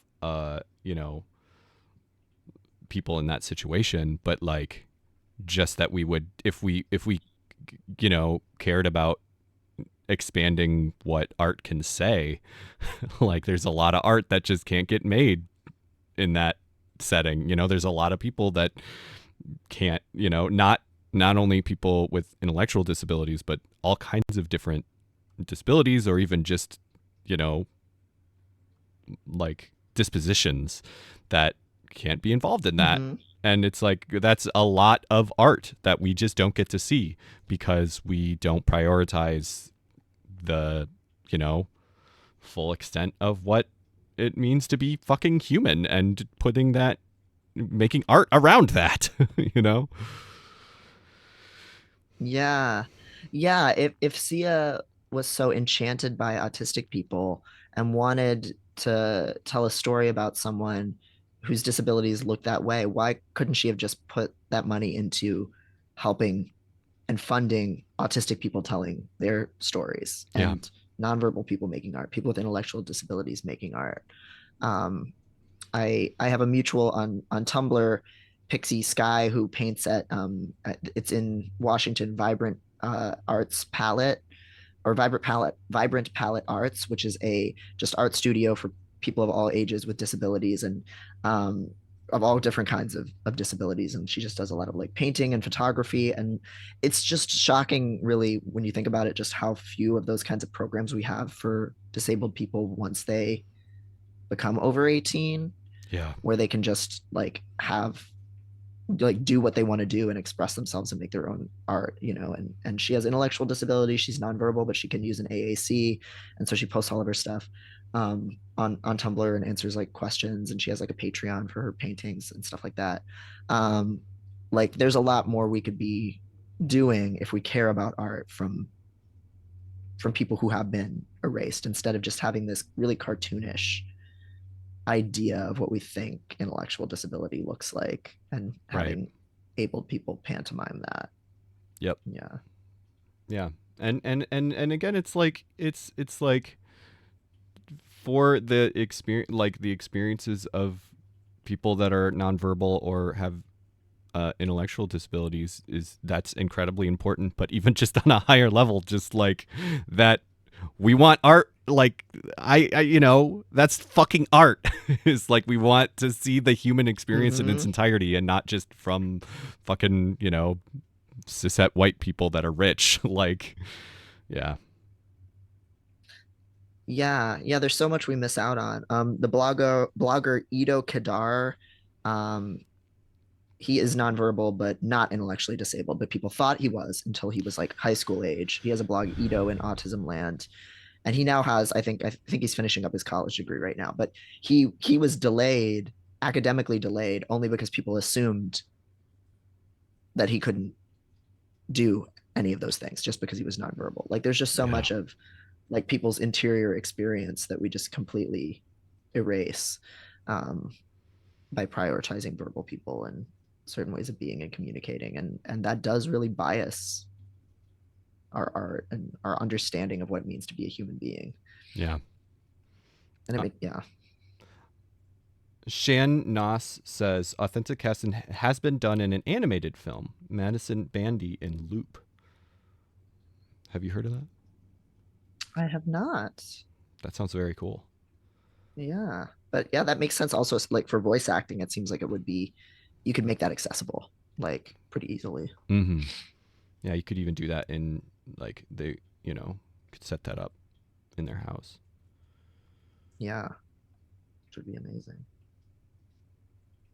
And the curious incident of the dog in the nighttime, people were talking about in the chat. Mm-hmm. I have not read it. I think it's pretty panned. I'm pretty sure people are not generally a fan of it as autism rep. Um, but the reason I jump is a memoir by a nonverbal person. Um, so that's a good antidote to curious incident of the dog in the nighttime. Um, So yeah, lots to talk about in this, and we also have another segment that is even more about that specifically. But let's take a break for a very short piss course, which is just an update about fucking Elizabeth Holmes. So Yes. we all remember Liz Holmes, the new She's Liz now. she's Liz now, and she's a mommy, and she could never do anything wrong. Um, Because she's holding a baby. yeah, the babies counteract Hitler particles. Babies are anti-Hitler particles. um, It's well known. yep, We're drinking well today, folks. we're Yes. deep in the piss. we Stay ha- hydrated. we have to have some kind of piss emoji. Ugh. Please suggest. Yeah. Uh, it would be really good when we can get animated emojis. We don't have enough audience. Get people to tell your friends about the show so that because we have to like have a certain amount of like I don't remember exactly all what it is, but we have to like have a certain size of audience to get animated emojis. So yeah, tell your friends. Yes. Bring uh, him to the piss train. yeah. Um. So basically, Liz Holmes reported to federal prison to begin her 11-year plus sentence, starting this Tuesday. Um, so the basically Vanity Fair, right? Yeah, Vanity Fair released this. It's a very short article, um, about some behind the scenes tea, some behind the scenes piss course where basically so it's funny because in the article one of the few like the whole thing about the article was and I guess I should refresh what this article was. This Liz Holmes did Theranos, which was a basically a very a scam fraud company where they were going to take one pinprick of your blood and test it for every disease, and it was a big scam. And this article came out Hmm. I don't know, only like a couple weeks later, or a couple weeks uh, ago from now, and was basically like, I can't believe Liz Holmes would do a crime because she just seems so nice and normal and such a nice mom. And that whole act was an act, actually. And I can't even imagine that. You know, she didn't do the voice and she had a Hmm. baby. Right. And she was influenced by her boyfriend at the time, who was also a co-founder of Theranos. And, she's really innocent here. She just really believes in the things she believes in. So she just really believed this technology was going to work. And maybe she told a few little oopsies on the way, but you know, she's just dedicated. She uh, looked for her dog for a long time when her dog went missing. So clearly she can't lie. yeah. And the article's sort of like I don't know. I think I'm using this term correctly, like lampshades. Like, oh yeah, a bunch of like. I know it seems like I'm being super credulous and not, and like basically being completely conned by like a confidence man, but actually, I got to know them, and you decide what the real Liz Holmes is. And one of the things that I thought was funny is one of the biggest points in that was that it literally says my editor said, yeah, um, admitting that her own editor, business editor Ellen Pollock, had called her out for getting quote rolled. And yet Pollock was actually the one that fucking like basically made it happen. So there was an all hands meeting on Tuesday attended by some 80 people. Pollock was asked how the story came about and what she thought of the backlash. Pollock defended the Holmes profile and said she didn't, quote, give a fuck about the criticism, according to two sources familiar with the meeting. My mother, may she rest in peace, would be appalled to hear that I curse in public. So, yeah, basically there was also like a screaming match that happened where she was defending this article.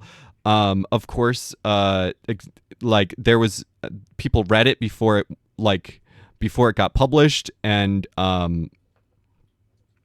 it was criticized by John Carreyrou, who was a Pulitzer-winning journalist or investigative reporter whose articles led to Holmes' downfall, exposing her. And they actually fucking hired him a little while ago, and they hid the announcement of his hiring, um, uh, fucking until after they met, so not to spook Elizabeth Holmes.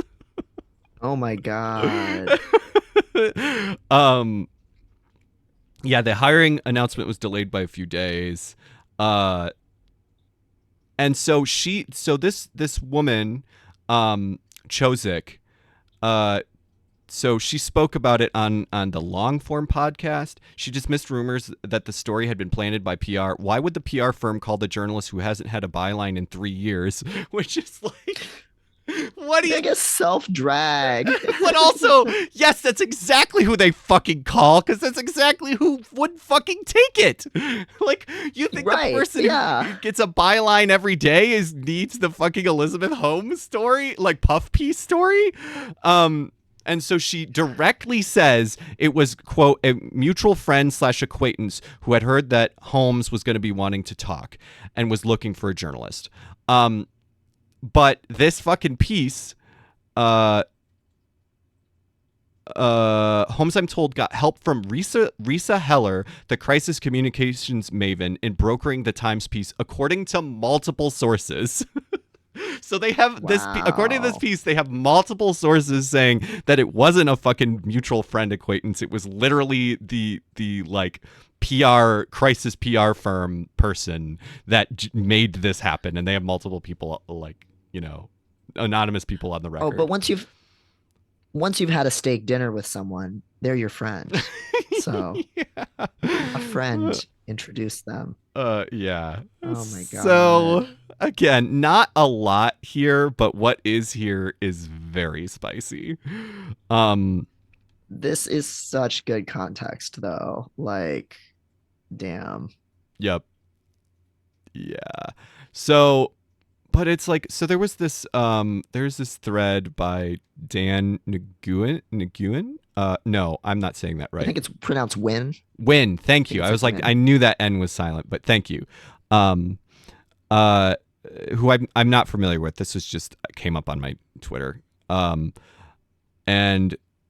I feel like there was another piece of, so mostly credit to this person for tweeting about it.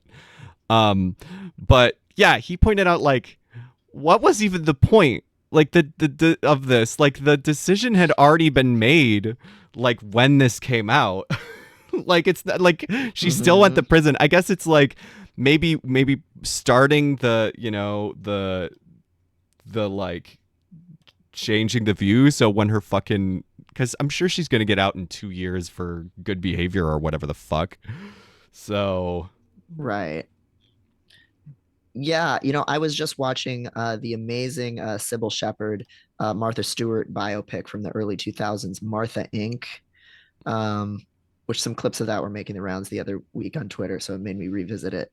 And I think, Liz Holmes is trying to pull her version of a Martha Stewart rebrand right. of, well, I didn't do anything that bad, and I'm so likable, and I'm serving my time. She reported to prison early. Um, that was earlier this week, and she was not due to for quite a while still. Um, so I think this was like a rollout of contrition Yeah. to rebrand her, This is so the that by the long time she comes game. out, we'll think, oh, she's so well behaved. Right. Yeah, Right. And this yeah, is the it's the long long game game. so that she can get a CEO position somewhere when she fucking gets out. Oh yeah, at some like NGO or something. Right. And then She'll be like yes. scamming some international organizations where people don't care as much about those lives being wrecked like they do Americans' lives. So Yep. then it starts back up again. So yeah, not a lot of meat on that piss. No, it's really no, it's juicy. This Yeah. gristle though, like because everybody read that article and was like, how is this woman just eating from a spoon everything that Liz Holmes is giving her. Yep. How is this even a story? Yeah. Because it literally was just I went to this woman's house and I got dinner with her and she seemed nice and I don't know, you know, she said she had a really hard time when she was running a company that defrauded all these investors and patients. So maybe Yeah. she was having a hard time. Even though some of her claims literally don't line up with the fact that like she said she was isolated, but her brother worked for her. Like she was isolated from her family, but she gave her brother a job in the company. All these things. Yep. So it's really interesting to know that like the editorial team was like, this is fucked. Yep. But they still ran it anyway. Like they had Yeah, they every didn't. reason to pull this piece. Yeah. It's very clearly like Yeah, if it it had wasn't no substance. yeah, if it wasn't literally um money changing hands, then it's like, yeah, quid pro quo, like next time there's somebody you want to talk to. Um yeah, that's the way the media works. Yeah. This whole story also reminds me a ton of the reporter who fell in love with Martin Shkreli. Do you remember that? Oh fuck, I That forgot story? about that. Oh god, we got to do was that like an article? Can we do a sharticles about that? Like we got to go back into the archives of like sharticles gone by. Let's Sharticles history. arc sharkival sharkival sharticles. Oh Oh my my god. God. Let's Sharkivals. yeah, let's go back and read that and talk about that another week because Yeah. I don't remember the whole. Oh I my God. I'm remember when trying to that find the actual. happened. Okay, so her name is her because her name is Christy Smythe, and all I'm seeing now is the articles about when he dumped her. Yeah, That's the I funniest fucking part. That like she was remember reporting on him. that. She fell in love with him in prison. She left her husband to be with him, notorious exploiter of diabetes patients everywhere. And then when she did that, he was like, I'm not ready for a commitment right now. Oh, there's so many sordid details to that story though. Let's find that whole fucking Oh. like but here Oh, uh okay, I found it. The journalist and the farmer bro in Elle magazine. I'll put it in the chat.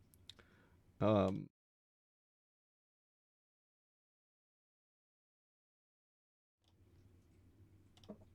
look at the And I'll just also look at him. Look at him. He's how not can you how can you not fuck him? that smile. That damn Mm, smile.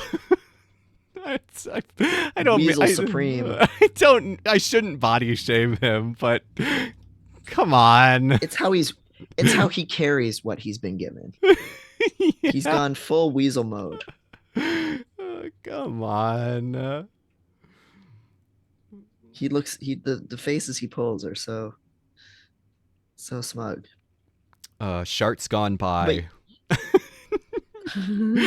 Shart Sharticle history month. The Sharkivist. Oh He man. absolutely was an AV club. You're right. When you're right, you're right. We'll have to do that whole story because I'm sure there's so many details to that story that came out after that too. So we'll have to find all the different Yeah. parts of that. Yeah, it's just another beautiful example of a reporter who was just completely had. They were just made a complete mark of by the target they were reporting on. Like fucking Clarice Starling, but like without any of the verve or the insight. And the fact that it was not that her affections were not returned, that she just gave up everything for this piece of shit. Oh man, I hope there's an article about where Oh, she is now. I think she has recently said she's ready to start looking for love. Put that shit in your fucking OK Cupid bio. You fucking put the article. Yes. I've been scammed by Martin Shkreli. Um, I'm looking for love. Oh my god, this is a quote from her, um, from last year. Or wait, no. um, from 2021. If he manipulated me, I'm glad it worked. What the fuck? Oh my god. Ugh, this man is still on my screen. Wow. I need to get him on my screen. Oh, I just have so Yes. much trash. Descralification. So, Ron the Spectrum. Ron to Spectrum. We're all Ron to Spectrum. Somebody said it's Shaggy. It's when Shaggy is saying that, or no, Scooby is saying, "I'm Ron the Spectrum." It's so Oh stupid. Lord. Oh Oh, guys. Oh my God. Just when you thought that you'd had enough piss, we unzip yet again for you here. Um, they're gonna ban us off Twitch. We're gonna get big enough, I know, and just for being we're gonna do this. They're gonna ban us. Oh, just too much piss, too much liquid. Here's a little drain check for you. yes, thank you. Oh, Yeah, it's moving good. The good side is moving well. This one. And then there's this asshole. it's fine. You don't want it to Clear. Yeah. produce. But I do. I want to have healthy jugs. Oh god, drain fetish has to be a thing. Oh no. Oh. Yeah. A friend of mine who is very into like having a copious number of needles shoved in her face. When I first posted this stuff on Twitter, like she just thought this was medical fetish play, and it took her a minute to notice. No, some people do actually have medical things done. That would be a pretty easy one to Uh, roleplay though. Like if you would just put put the shirt on and then have the tubes under there and then you could fill it with whatever you want. That would be a really easy one to um yeah, yeah, you could fake it.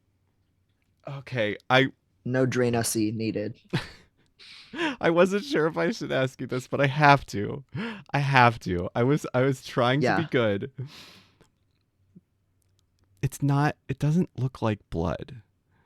It kind of looks like I don't know. I'm seeing it over a camera. When I was seeing it, it looks kind of like fake. Like like like Kool-Aid or something. Am I wrong? it looks like it looks like pomegranate juice. It looks Yes. like Palm Wonderful. Yeah, no, I agree. And I Okay, I'm glad about it. I guess Megan is so like grossed out about stuff, and so I was the one draining this and like putting it in the sink and doing all that stuff, and and then I didn't say anything until they were out, and then I said that to Megan, and they were like, "Yes, I agree. I'm glad I wasn't the only one." It looks yeah, like I it'd be think because it's like tasty, blood. Yeah, I guess it's really not just blood, right? It's like wait, blood cells and like right? I don't know. When you have a blister, what the fuck is that? I don't know what Like that is. pus. Um Pus, but it's like clear, it's like um and like a seroma when it's like swollen and it's not escaping. What the fuck's that? There's a lot of stuff in there. It's probably squirt. It's probably also when people squirt. It's not It's that piss. stuff. It's that. Uh, It's not, guys. It's not piss. It's squirt. Chunky Dino Soup says Plasma. People are saying plasma. plasma. Yep, and Burkow says lymphatic fluid, serum. Mhm. Yeah. Vinegar, Oh man. Worcestershire sauce. Put it on a Yeah, hamburger. it's going. This is the worst. Yeah. Um, how much to make me taste this? Is this our first? No, we have to sell it as Gamer Boy drain fluid. Oh, Oh oh, somebody said God. chest piss. Chicago said chest piss. Oh. That's very good. Did anyone here try the girl come Pepsi? What was that? Is that a None of thing? these words are in the Bible. Oh man. Oh, I missed Girl Come Pepsi. Yeah, I have no idea what that means. I would believe you made that up right now, or that it was a real thing that they sold in I'm gonna stores. search it. It tastes a lot creamier than oh oh okay. It's the Nitro Draft Pepsi, and people just think it looks like Girl Come. That's not as fun All right, I as gotta we look hoped. at it. Let me see. Nitro Draft Pepsi. Uh, what do I search? Girl come with that. Girl Come Pepsi.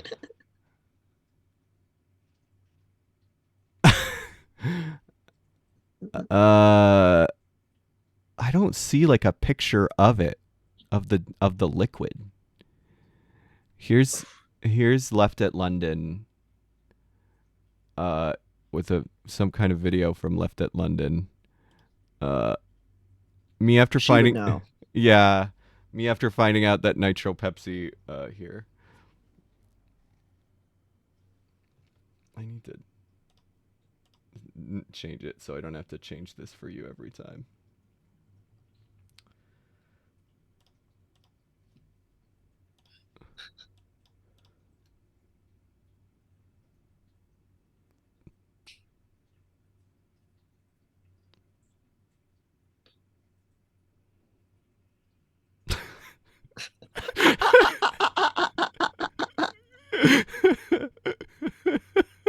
Oh my God.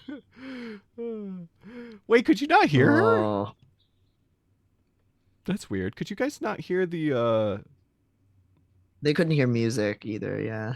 That's so weird. I don't know why that The is. trailer, I mean. Yeah. She just said, "Oh yeah." I don't know why. I don't know why. Yeah. Could you guys hear the Can you guys hear the piss course? I don't understand what the You're sound. pissed, but not girl come? Okay, piss yes. Piss, yes. I don't understand. Good. I don't understand. Oh, can you hear? You could hear the music though, right? I thought you guys Yeah, could they hear could hear the. the Drain Gang. Yeah. Why can you hear that? Oh, you couldn't hear the music. No, somebody said that they could. The music has been off for a while though. Yeah.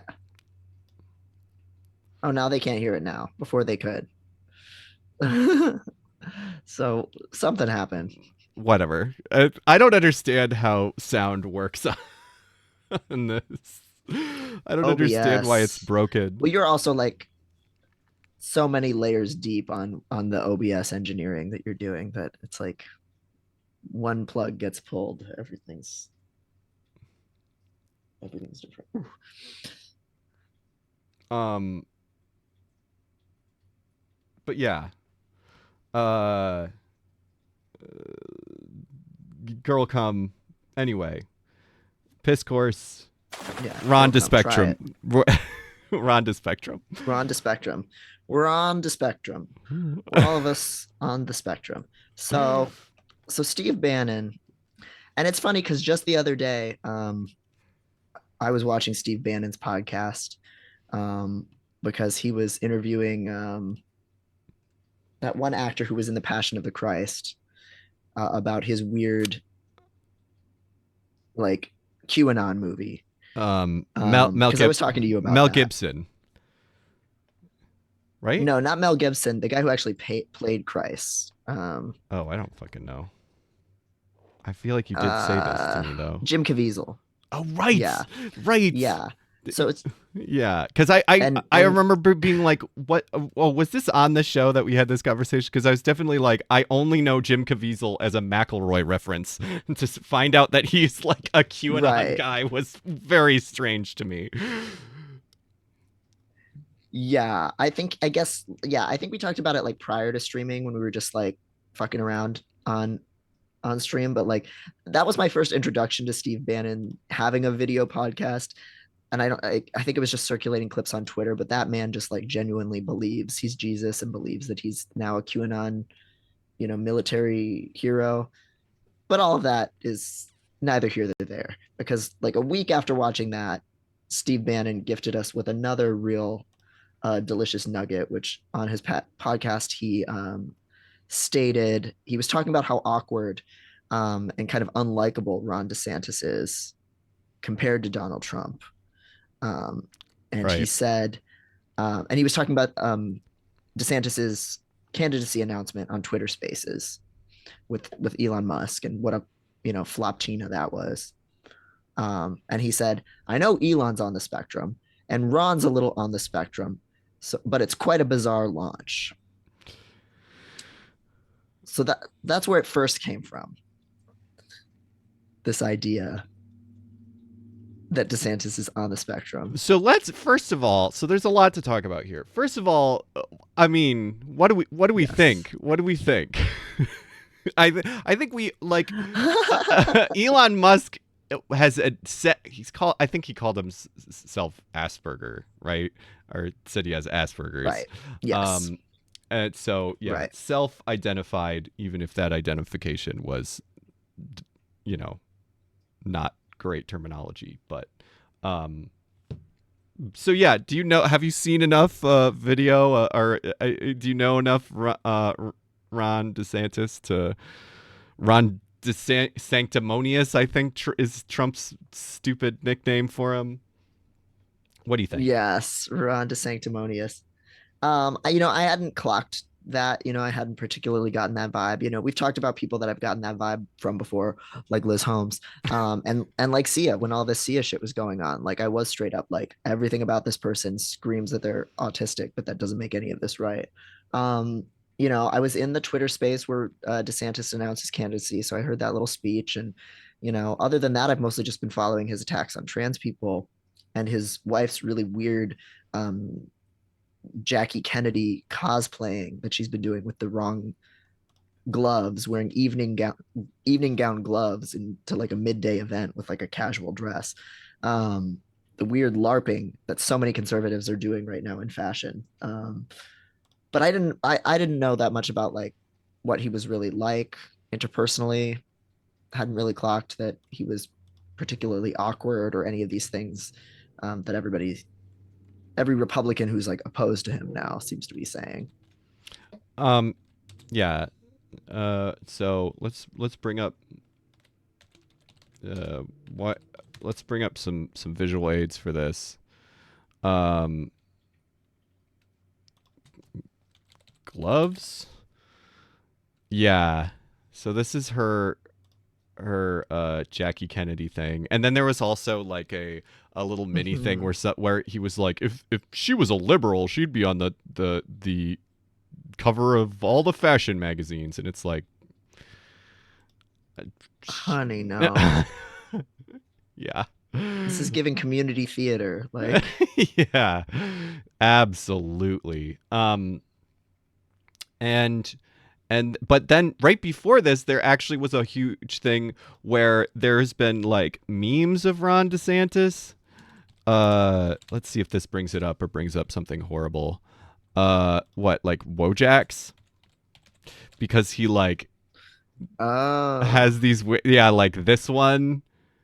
Yeah, this is the picture it's from. oh, Um and then he's got like a weird uh like a weird laugh he's been doing lately, which is clearly oh. because he like made this face and then people made Wojaks of him, and now they're trying to like coach him on how to like, mask, I guess. Laugh normal. Right, exactly. Oh, So no. it's definitely like a very strange thing. Um, so I don't know. I haven't seen video of him. I try not to watch these fuckers because it hurts me to watch them. So I generally don't. Try to watch as little video of like Trump and these fuckers as I can. But Absolutely. yeah, there's it makes sense that there's like something there. Yeah, I mean, but like, I think back to how many Republican candidates have been really awkward and hard to relate to. And we'll dive into this in a second, but I spoke to a reporter at Politico about this. And just in our conversation, he kind of rattled off like, why is this different from Mitt Romney? Like people made fun Yeah. of Mitt Romney seeming wooden and inauthentic and hard to relate to, but nobody accused him of being autistic. And my answer to him on that was that I think it just comes down to class, right? That like Mitt Romney was old money, New England, and his awkwardness could be interpreted as a sign of just how much of like an out of touch elite he was.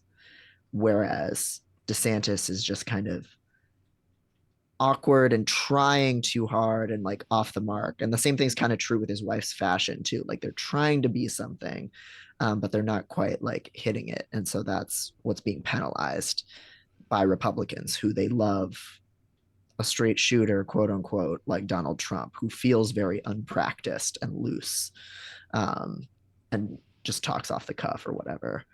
Um, but Ted Cruz was awkward as fuck. He was in a debate with like a little booger on his lip the entire debate. No. Jeb Bush asked people to clap for him. Like Yeah. none of these people are like portraits of charm. Yeah. So singling out DeSantis as uniquely autistic, it was just not something that was on my radar. But but yeah, apparently after Steve Bannon said this, a few other alt right kind of figures came forward.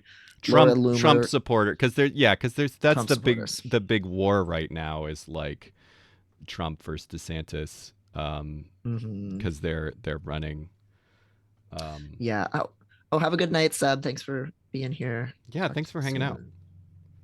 soon. Yeah, so Laura Loomer tweeted, Ron DeSantis is 100% on the spectrum. Can we finally talk about this?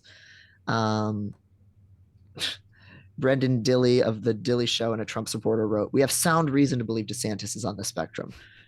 Like, what? Like, and their evidence is just he's Vibes. been awkward. Yeah, just vibes. Trust me, bro. Sources, trust me, bro. Yeah, and Trump has said it too now.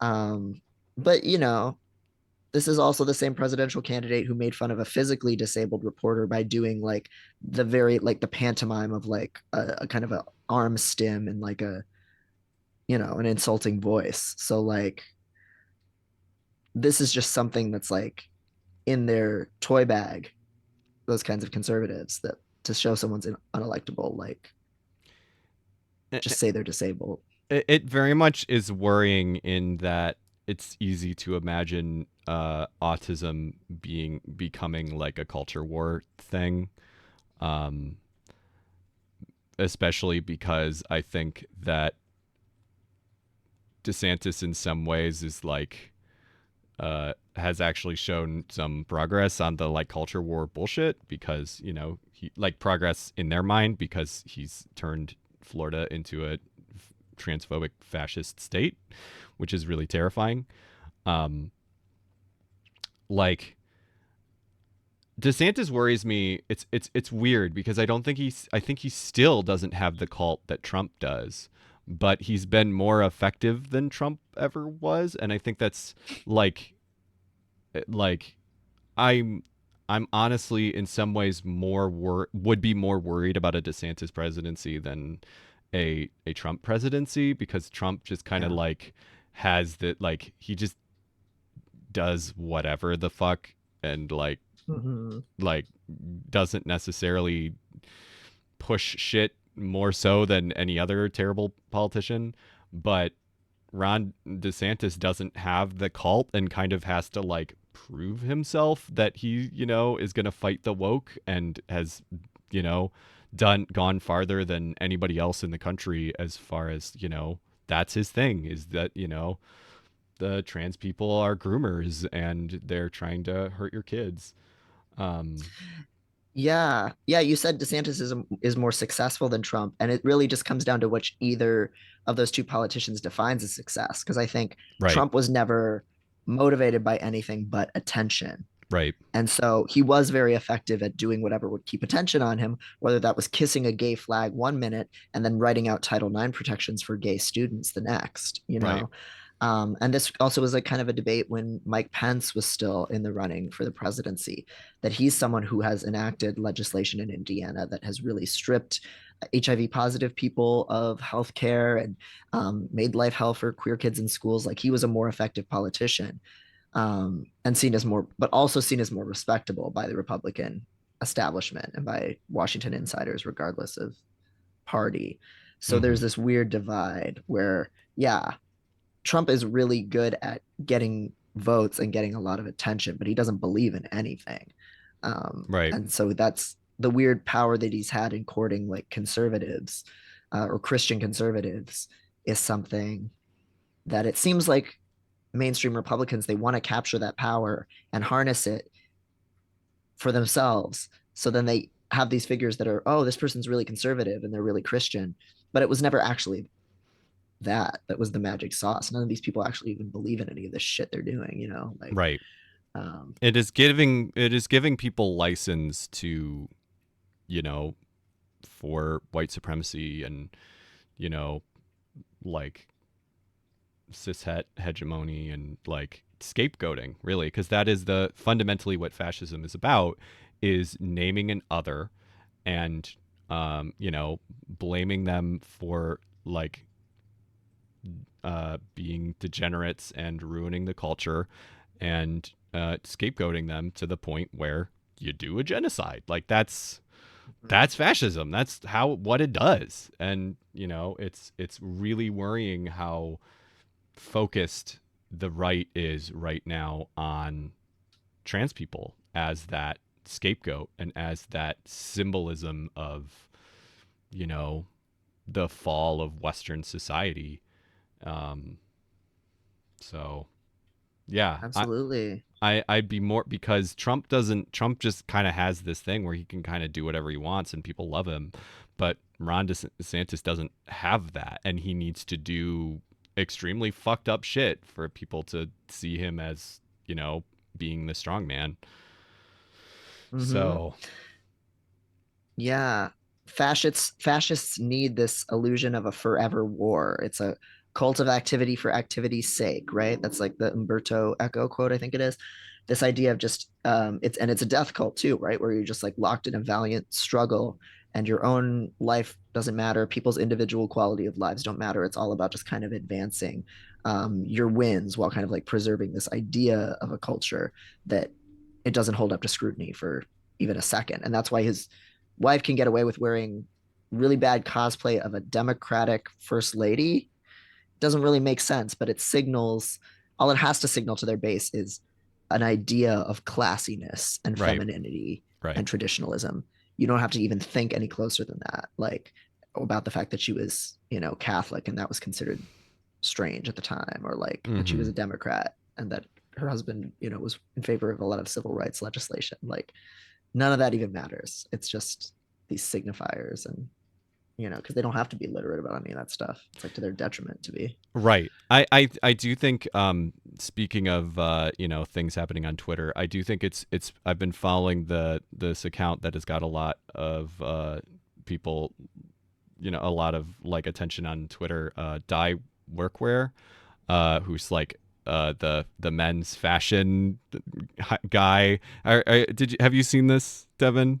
No, I don't think Oh, so. so basically, he's gotten like a bunch of attention for quote tweeting um, right wing guys and making fun of their suits, being Oh, like, yes. yeah. Yeah. And the big thing that he's pointed out over and over again is like they're all like their stylings are all based off of this like 2000s, because like he's done a bunch of threads that are this same basic format where it's like in the 90s we had all of these oversized suits and fashion is cyclical, and so we had this, and that was all about masculinity, like big and boxy.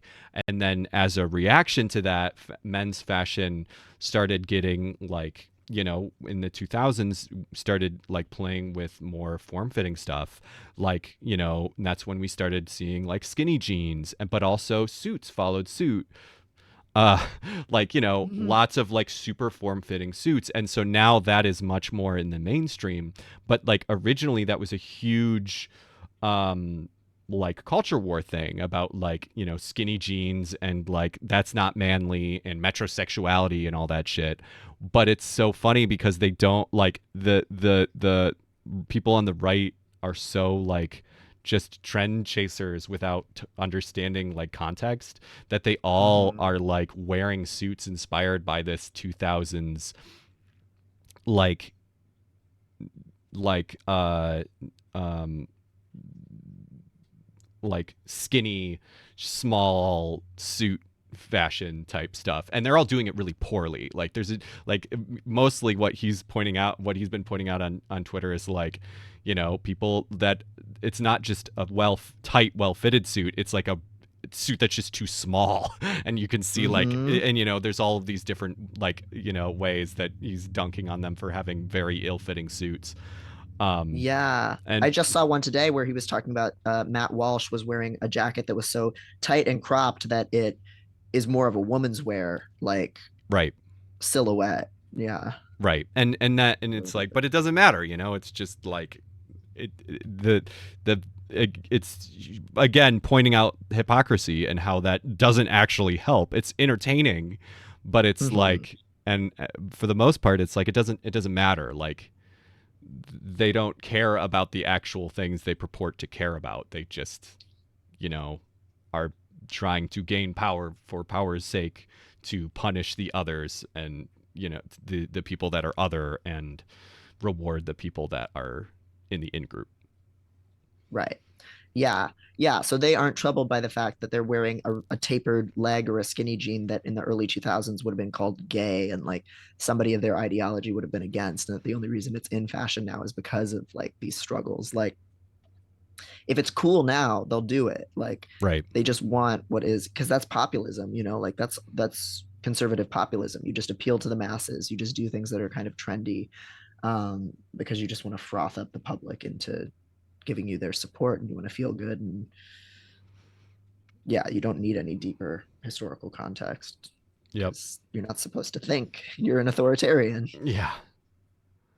um Although I do think the one thing I have been thinking about that Twitter account is like, I think that that is his point and why he keeps bringing that up again and again, and I think it's like a well-made point, but I do think it edges into like almost like real men don't wear this stuff and it's like I don't think Yes. that's his point, but it's like it edges into like, I understand you're trying to like argue against them in their purported, like from their purported views and the hypocrisy of it, Mm-hmm. but you're like, at a certain point, like it's not less manly to wear like, I don't know. It's that A it's shorter jacket. Yeah. Yeah. right. And he'll add a tweet that's like, oh, of course anybody can wear whatever they want. And it's like, yeah, but you're still saying that somebody isn't supposed to wear that.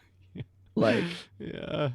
It's yeah. it's kind of the Putin and Trump kissing, or like in drag or Mm-hmm. whatever liberal thing, which is like, it's fun to watch this guy do it because he's so fucking knowledgeable about menswear, and you can just like watch this man hyperfixate about menswear, and that is a dunk on conservatives by the way he's framed it, which is fun, but it's still there's still some of that context to it. Yeah, and just anytime you get into conversations about like fit and like whether you're making the correct silhouette, you're getting into a lot of like latent fat phobia and stuff Yeah. like that. You don't have to, right? Like there are ways to talk about tailoring that are just legitimate, like, oh, this person's pants are just not for them, like they're too long or something like that. That was a famous Trump issue.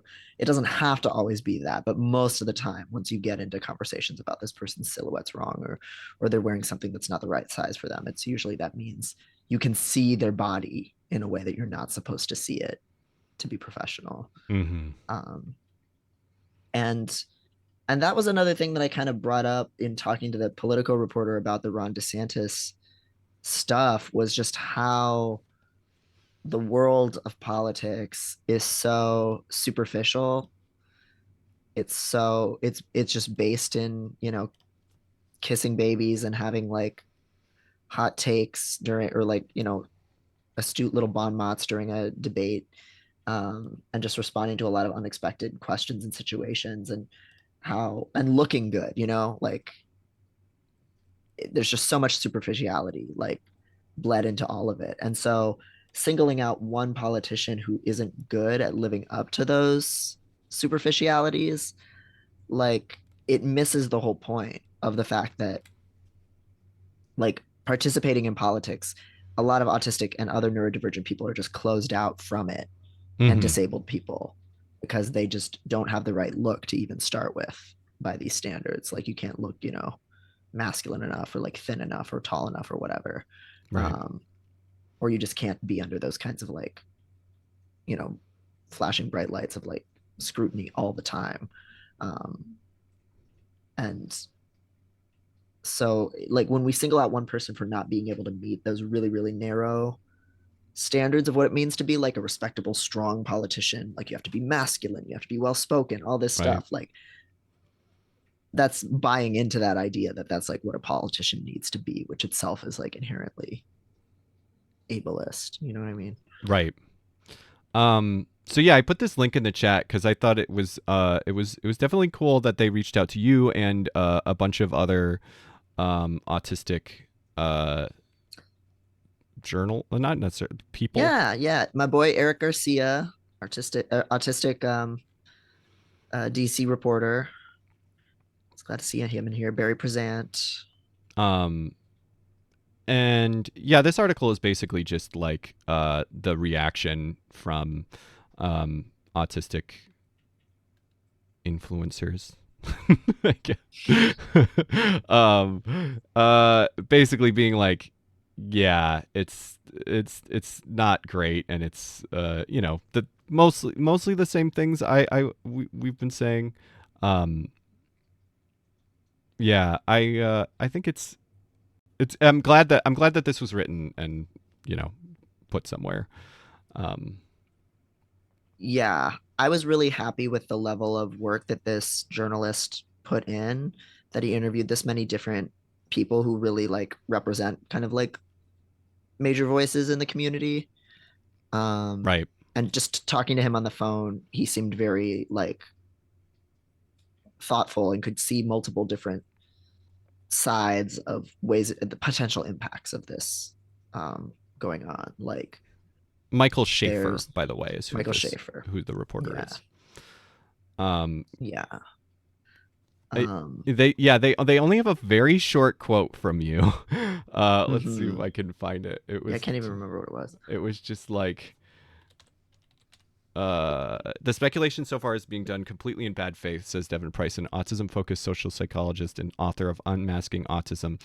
They don't mention the stream, which you He know asked me if I had a. He thought I had a podcast, and I was like, "No, I have a Twitch stream," but he didn't care about that. we should just start telling people it's a podcast. I feel like we Yeah, would be taken so much more seriously. yeah. If Steve Bannon's thing is a podcast, then this is a podcast. we If the could Joe ju- Rogan Experience is a podcast, like, we literally could release this as a podcast, and you really wouldn't miss that much. Um, yeah, and we could even make it an RSS feed, even with the video. oh, that's Like that's very true. like I've done that before. So That's true. We should do yeah, that. I love our yeah, SS feeds. Um, yeah. but yeah, and yours. You told me that you had talked. I forget what you were saying. You had talked more about some other stuff. Oh, I guess what you were just saying about like how yeah like literally what you were just saying about like how we need to be expanding what our idea of like a like politician looks like, and we shouldn't focus it down into this thing, which did not get in the article, but it kind of makes sense because that is would have been an article in itself, I think, to explain that point. Yeah, yeah, and maybe it'll only come up if, DeSantis were to come out as autistic, or when we have more out autistic politicians, maybe then we'll see that conversation. But like Right. to be a successful politician right now, it's a popularity contest. So saying somebody doesn't win the popularity contest, like that's enough. Like that doesn't and that doesn't have to be conflated with them being autistic, but people are conflating those two things here without even questioning like what do we find strong or what do we find appealing? Um, I but think yeah, my sorry, go ahead. I think it's just been my face for a minute on accident somehow. Oh, that's okay. I'm sorry the tech is so messed up today. There's a lot. There's a lot of working parts. She does it all, folks, I while having to talk. I do it all poorly, but it No, does happen. it looks beautiful. Look at it. It looks so good. um yeah.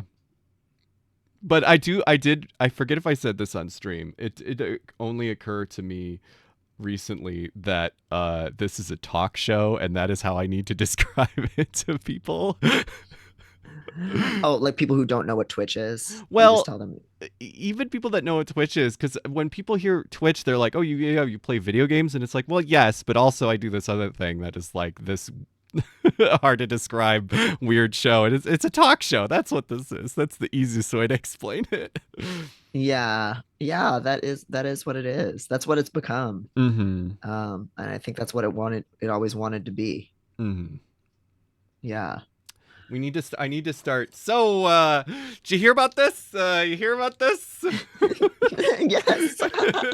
in the news today? I mean, that's what piss courses are, basically. I need to Yeah, piss start course that and way. piss course and sharticles are both just like get a load of this asshole. All right.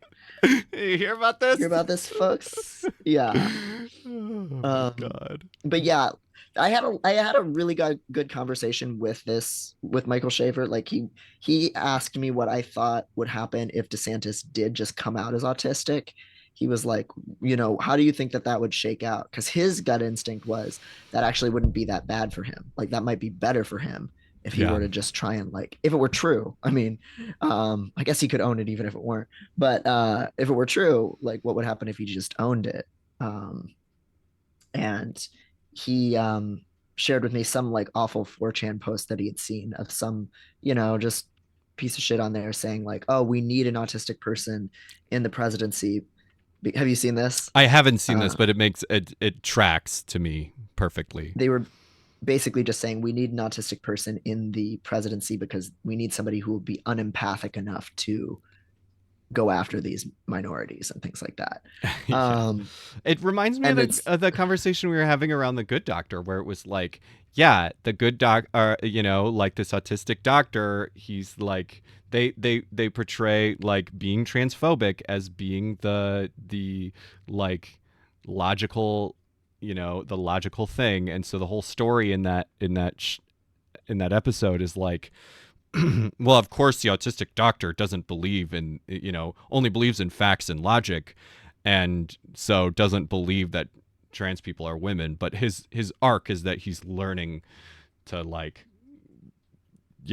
learn human emotions, and so he learned, oh, mhm, actually, the facts and logic and biology of the situation isn't the only part of it. Where it's like there's so many different like it was that was so perfect to me in the description, and I talked about it. That is like, that like idea that autistic people are like solely factual and logical, and like that don't have emotions or anything like that, or like mhm. feelings, and then also that like transphobia is like a logical, Rational. right, Yeah. a rational and logical position, and you have to take feelings into account to believe it, which is just all, you know.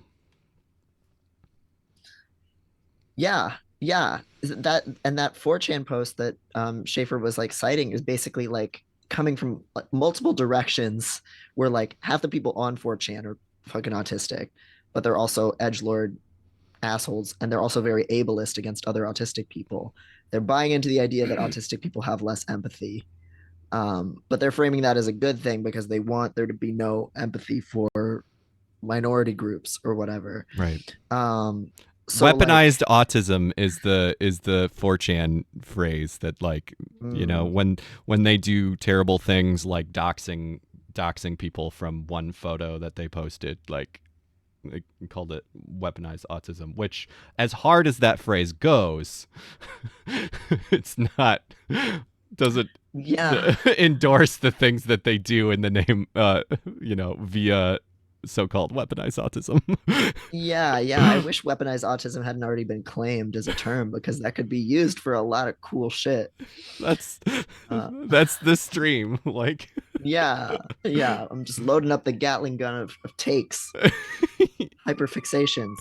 Um, but yeah, so DeSantis, if he were to come out, if he is autistic, which I really don't have a read and I don't care, but like it would be a very interesting political lightning rod because so much of the right hates disabled people. They hate any sign of weakness. Um, but and they see disability as that, right? Um, but would they have that same effect that we see in research where people dislike someone for being awkward, but if they find out that it's because they're autistic, it diminishes the effect and they like the person a little bit more. yeah, Like, would that work for Republicans? I I saw this TikTok, and I wish I had seen it in time for us when we looked at autism TikToks.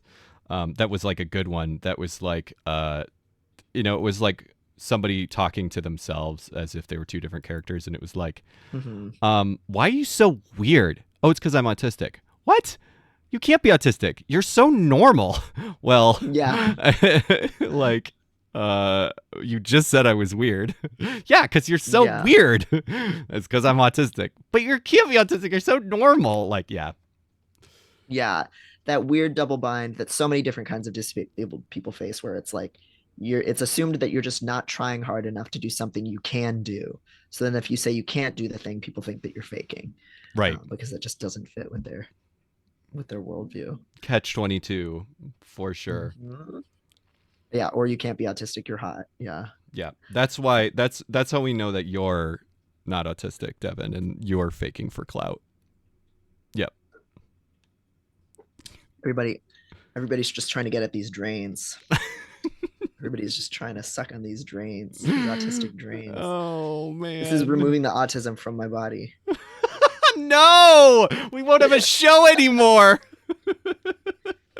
You Oh, can't. I'm gonna go to a Cubs game later. No, my friend. Oh, the medical establishment has killed another one of my comrades again. Free my Oh, boy. oh God. uh, Photo said, once I canceled a play date on a mom friend when my kids were toddlers, and she told me she knew I wasn't lying, because autistics can't lie. Yep. That's why uh, you got to watch this show. One of us always yes, lies and one of us always tells the truth. It's very clear yes. who's who because ADHDers always lie. we Oh no. we're I not feel like lying. We're just ADHDers making are shit more up. honest. Yeah, yeah. There's more earnestness in the ADHDer, I, whereas I the autistics are the cold, calculating Hannibal like. Mad Men. Yeah.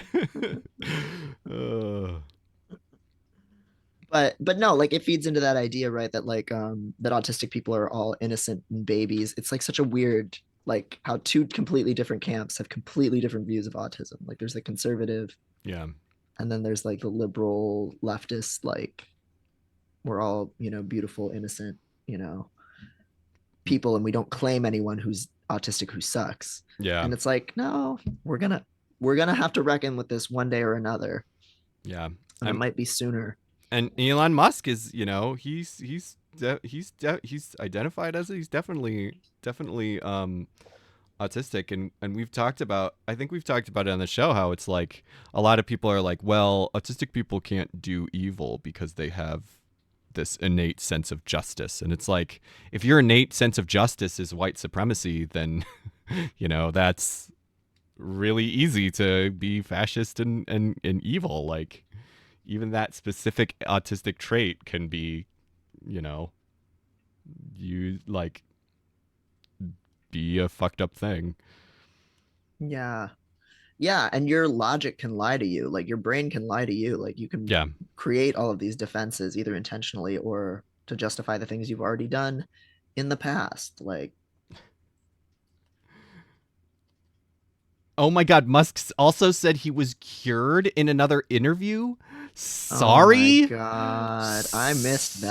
Let me look Sorry? this up. Yes, we need to find this tea.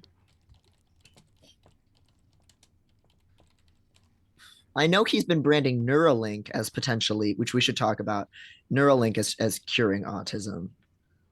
Oh no, yes. Elon Musk has claimed that his neurotechnology company Neuralink can quote solve autism and schizophrenia with a brain chip. No. Yeah.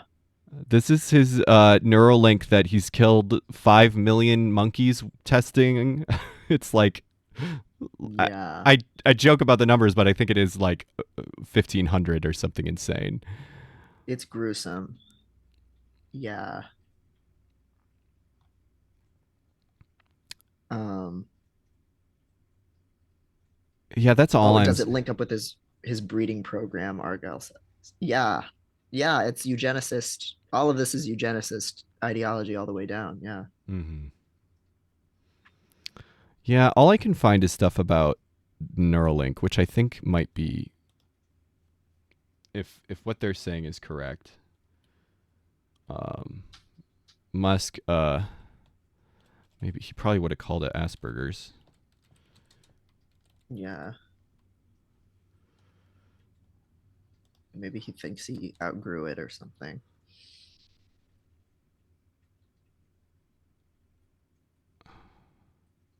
Oh no, here's a website called MedPage Today. Elon Musk's Asperger's syndrome. Uh,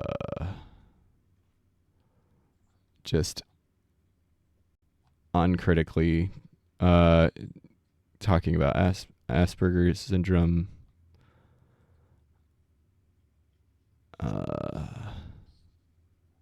yeah, I don't see anything about that. Yeah. Yeah, I've only seen the Neuralink stuff, and that's terrifying. Like, Yeah, to be clear, like if he really thinks this, like who is he gonna test it on?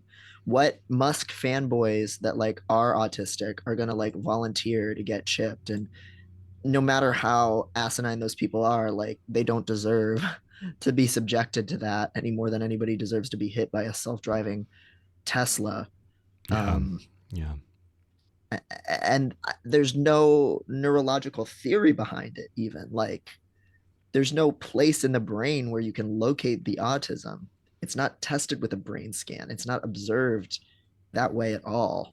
Um, and it's a pervasive disability. So, you know, like we're so far from having any kind of brain implant technology that could do anything, even something like more basic, like stopping a seizure that always occurs in the same place, like for those right, handful of people like that. Like we can't even do that. yeah, So the idea we're going to eradicate autism throughout the whole brain, right. Not to it's like, mention that obviously, as we've been saying, that you shouldn't, even if you could. right, right. Yeah, yeah, it's an identity, it's a political identity. It's not something that can be cured, and they'll never be able to do it. Like, Right. so it's like incompatible with that understanding of psychiatry. So you're just going to be ravaging people's brains, I would imagine. Like I just can't even imagine the amount of like carnage they would be doing to it. Like I just don't even Yeah. understand. But also he will just talk and say shit. So Yeah. I my hope is that Neuralink never comes out. Um, because that is, you know, kind of his my hope is that Neuralink never comes out. He never puts people on Mars because the things he has said about his goals for those big projects are fucking terrifying. So, but you know, he's said that he was gonna have people on Mars like in 3 years, like starting like 10 years ago or some shit. Like, mhm. so same with Neuralink, same with self-driving capability for Teslas. It's the same story with him. Yeah, yeah. Again, obsession with getting attention and one upping people and seeing himself as a genius. Not too different from Trump in those some of those regards. So yeah, he'll talk a big game about this stuff, and people will get hurt. I just don't even know what they even think they're doing with this one. Like at least when Yeah. they say a tunnel, there's specs for the tunnel that are, and you can just say, oh, people would die. Yeah. Ugh. Yep. They're just fucking killing monkeys in a lab somewhere. Real fucked up. Already Yeah, extremely so fucked up. sad. Yeah. Medulla Zero said autism is stored in the balls. That we can work on. Yeah. We have the technology We have the technology. to address that. Yeah. Anyway, do we have any more piss cores? Do we have any more questions about top surgery? Do Oh, yeah. Yeah, does anybody have any questions about that? I know I've heard from so many people who are somewhere on a stage of making this decision about it, finding a surgeon, any of that kind of stuff. Uh, yeah, feel free to let us know. I'm feeling great. I'm feeling suspiciously great. It's I'm I'm probably doing too much. Like, yeah. I'm sorry. I'm sorry to do this to you, Devon, but we all collectively in the chat need to yell at Devon to do less. Take your own advice. You wrote a whole book about this shit. Do less. Don't work out. No working I out. know I know I can't work out. I vow this, whatever they say, 8 weeks, 12 weeks, whatever they say, Good. I'll be good about that one. Rest. Yes, rest. Whether you feel bad or not, you are healing and your body needs to rest in order to do that. Got to rest your brain too. Yes. Watch some It's dumb hard though. shows. Yeah. I need to like take an edible or something to like nerf myself because I'm mentally like, what my friend Jess calls is just like being like a border collie in a cage or something. Like I'm wanting to, mentally Yes. do things. So, Yeah. um, yeah, which is great. Like it's because I'm not on our narcotics, and it was a good, easy surgery for me. But I need to chill. Yeah. It seems like since we're streaming literally the next day that probably we will keep streaming. But Yeah, yeah, you might hear less of us, and we definitely won't be planning anything fancy or anything until yeah, for a after little the bit. after the after the man gets better. Yes, I do have an email autoresponder on. I did cheat in my email, but I'm gonna not. I won't this weekend. I'll try to be good. Yes. Um, Cat Hair Everywhere asked anything that helped you prepare like physically. Um, I definitely chugged a ton of water up until the cutoff before surgery. I had to fast starting at midnight. So I was, double kitty. Oh my god. Now I they're fucking. hydrated hard. I stopped drinking alcohol. I stopped doing weed. I stopped smoking, any casual, like social smoking, whatever. None of that. I was still working out all the way up until the day before. Um, was that about it? And then, like, right before the surgery, they had me take an anti-nausea pill that really did great, and some Celebrex to do some nerve dampening. Um, and I also like I got a wedge pillow to start practicing sleeping on my back early. It didn't really work. It just meant I slept face down, but like tilted up. Ah. um, Yeah, that I know that was one thing you were worried about is like rolling onto your side when you're not supposed to, but I know Megan was told me that it was just like your body just knows it can't do that it's injured in those places and it is not going to like, you know, hurt itself. So, yeah, hopefully that's true. I, I ended up sleeping on the couch in a more upright position and just like pillow under my legs. Which photo? Thank you for recommending that. And then just a bunch of like Jay got me this like Snorlax Squishmallow, this big boy, and so Oh. I just had that on top of me to like get a little bit more like pressure, and that was good. And Dump Truck was a very good boy and was not running on his wheel all night as I was trying to sleep. It Oh. was like he knew. So Oh. um, so that was good. That's too cute. Yeah. Um, One breed, does former chest size affect recovery time slash pain? Um, it's more that chest size affects what kinds of surgeries you can get. So if you're really small, you can do something like keyhole where they just suck it out through like a little nipple incision and then you're good to go. Um, but if you're bigger, you have to have double incision, which is what I got and what most people get. Um, and that's just more cutting skin. Oh, somebody wanted another drain check. Let's do that. I think it went up. I think it's more. Yeah. Somebody wants to to screenshot the VODs. Yes.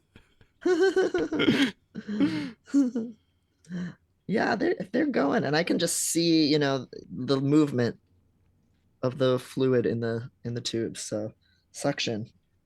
Yeah, it's wild how that just basic physics, basic suctions. Yeah, that something so simple is still the best way, which Um makes sense. cat hair everywhere. I'm so glad that this is giving you courage. And I'll also say my spouse Megan is the most squeamish in the entire world about body stuff. Hates the idea of having a body. Just very classic agender vibes. Uh doesn't like to think about having a body even outside of surgery. Um and they did it, and it was a lot easier than they thought it would be. Oh, that's the thing that I should talk about. Is that so this is my spouse Megan had horrible chronic migraines. They specifically like that just randomly horrible, debilitating. I think that we discovered it wasn't like actually a migraine because it seemed to be muscle related, so we knew it wasn't actually a migraine, but just horrible, debilitating headaches. And specifically, the one thing that would like it would get triggered randomly, but the thing that would reliably trigger it was running, which really sucked because they had been a runner and that's their favorite way to like exercise and they really love running. Um, and then they got top surgery and that went away Wow. entirely. They have not had a headache like that since. This was a chronic pain situation, just like regularly debilitating, have to sit back down, like puking from the um, pain, and yeah, we assume that it was bras and specifically because they especially as their dysphoria got worse they were wearing more they couldn't really wear binders. That was just too painful, but they like athletic bras, and they were wearing fitted, like it's not like they were wearing ones that didn't fit, like they had good fitted um athletic bras, and they were just fucking giving them chronic migraines from regular bras, and Wow. especially and that's our assumption considering it has completely gone away, but also just breasts are heavy, and so there's probably back pain was just in general was part of that. Which could be like go up the neck. Yep. So yeah, literally Wow. cured Megan's chronic pain. So Who would have thought like back pain, sure, but migraines, yep. like um Yeah, and I've heard from some people also that like like that's very like hormonal like tissue, so it can sometimes kind of affect your hormonal balance in kind of a positive way, to a slight extent. I mean, it's not like getting your ovaries out or anything like that, but but like there's just a lot of like estrogen flowing in that area, and I know that stuff's implicated in migraines too, is hormones. So that makes it sense. Yeah. seems like there's a lot of. Yeah, we knew it wasn't like actual because migraines are neurological, and we knew it was because there was never any migraine aura, and it was definitely clearly like a back pain thing. But it was just like so. Mm, I technically I shouldn't say migraines because they weren't, um, but they were like that level of pain, like just right. completely debilitating headaches, and they had gone to to physical therapists a bunch. They'd done a bunch of work that helped a little bit, but barely. They had seen multiple doctors. A doctor had even suggested a radical procedure of burning out nerve endings, Whoa. Because they were like, yeah, I mean, we don't know, and we're just not going to be able to figure it out. So here's one Wow. possible solution. Um, yeah. It's amazing some of this stuff. I know somebody who like once they started testosterone, they stopped going blind. Like, Holy shit. yeah, like it helped slow their like degrading like sight, like their deteriorating sight. It's like, Was that d- uh, the joint thing? Uh,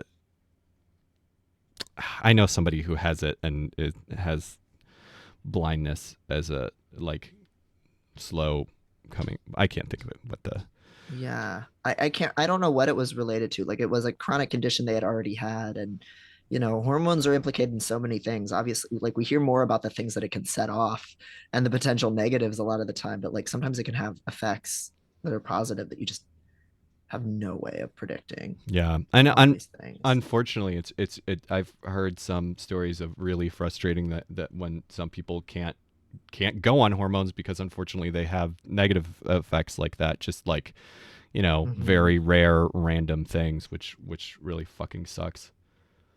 Uh, Yeah. Oh, testosterone seems to help with EDS. That's cool. That makes sense. That maybe like more muscle tone would help um e, e, with e, mobility. e, Ehlers-Danlos syndrome. okay, yes, I'd seen it. Yeah, I'd seen the words, but I was like, I don't know how to I might pronounce be it. saying it wrong. I might be saying it wrong, but like, yeah, the hypermobility, which is also really comorbid with autism. Um, and yeah, um, yeah, a lot of people can't start T because of heart problems or blood issues. Like, there's a lot of, and that's always really sad when that's a limiting factor for people that want to go on it. Yeah, Um, we should have more fucking science around this shit because I'm sure we could figure out yes. some way to counteract that, but nobody is doing any science. Yeah, yeah. Literally, right now, the solution is just you put the testosterone in.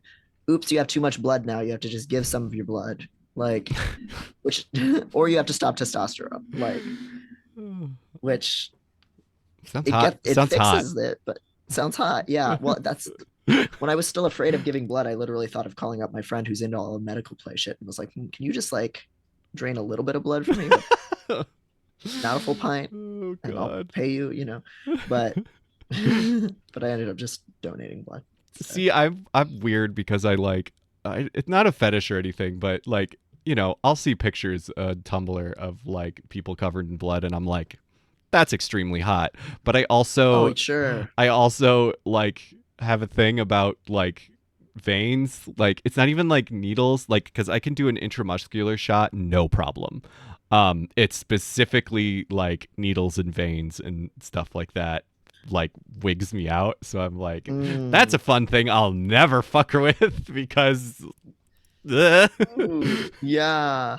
Yeah, I like the blood splattered all over someone, you know, that Gone Girl moment where she kills Neil Patrick Harris and she's just Yes. got the like slay. Love that. I love blood as like a aesthetic, but it's blood like being drawn out of me or like in a movie if somebody cuts their wrist, like anything like that is like, you know, Fucking just really. okay. Sorry. Tangent corner. Don't fucking cut your hands in if you need to get the blood for the sacrifice or whatever the fuck. Why are you cutting your hands? There are places that are easier. There's no. I don't care that it looks You cool. need that hand. You're Yeah. being chased by a demon or something. Cut it on the back of your arm, on your fucking thigh. Yeah. There's oh, it's so oh yeah, it looks so painful every And time. that's I keep why thinking of is that. because it wants to be visceral, but it's like, Yeah, it's very dramatic. And it's also easy for an actor to like just, fake. you know, Yeah, have a thing. But yeah, yeah. oh, It's not gonna heal for 6 months. with all the folds, oh, yeah, it's not worth it. Whatever powers you're gonna get. Well, uh, on that note,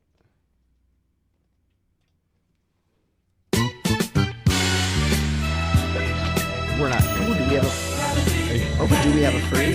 Yeah, let's do a freak. Let's please send me more freaks.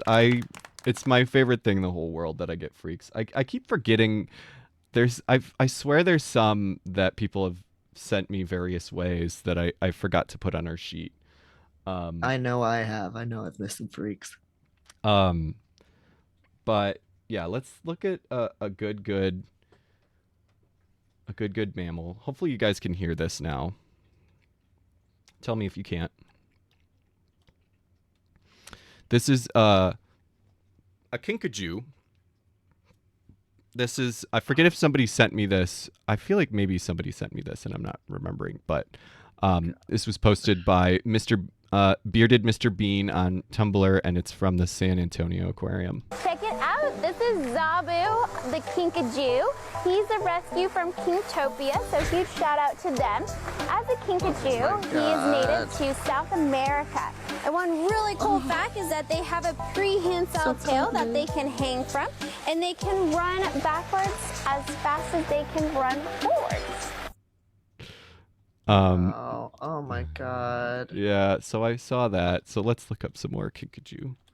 Yes. I just want to hold hands with that tail Yes. Oh my god. and just line up little berries on the tongue. Look at this animal.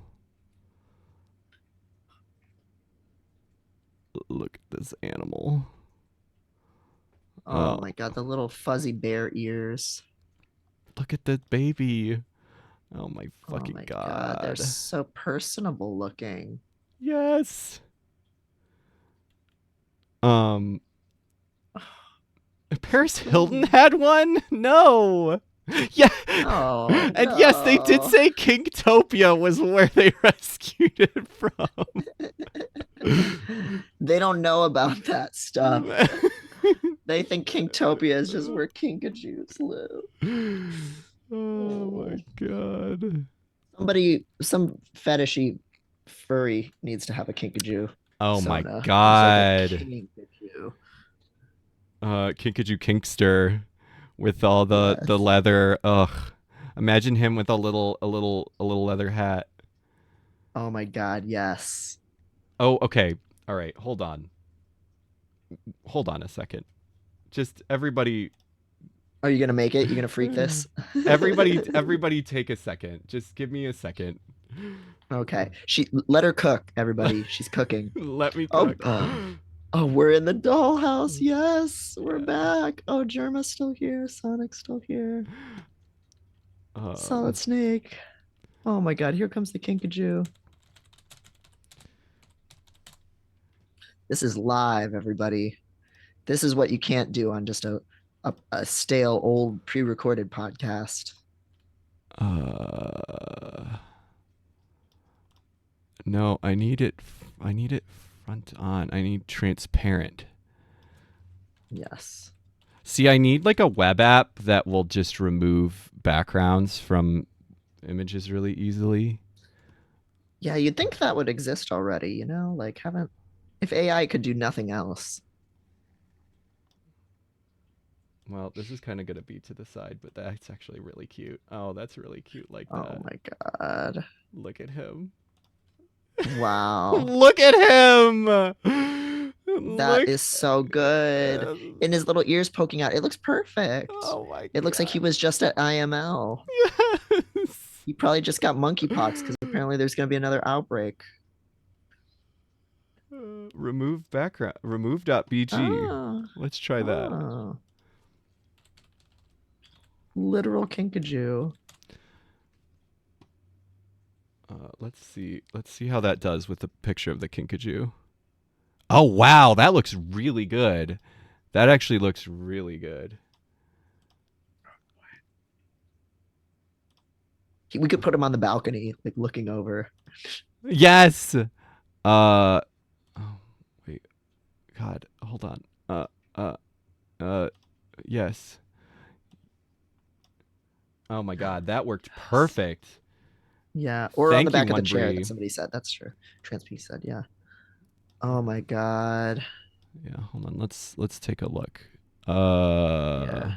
Let's get me out of there. Let's get us out of there so that we can Clear some room.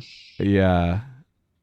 I kind Oh of my do God. like Yeah, just hovering over Germa. Yes. Oh my God, this is very good. It's like Oh, that's it's so like Germa's little good. footman. Holy shit. Oh, this is so good. Holy fuck. Oh, Trans Peaks, you were so right. Uh, oh God, that's so good. Oops, I'm moving the whole world instead of his hat. Top of the morning. Wait, but I feel like we need more of these hats. Like everybody, Everybody gets one. everybody gets a leather. Yeah, give Garnet one. Yeah, very nice. Happy International Mr. Leather Weekend. Happy Pride. Happy Pride Uh, Month. oh my God. God.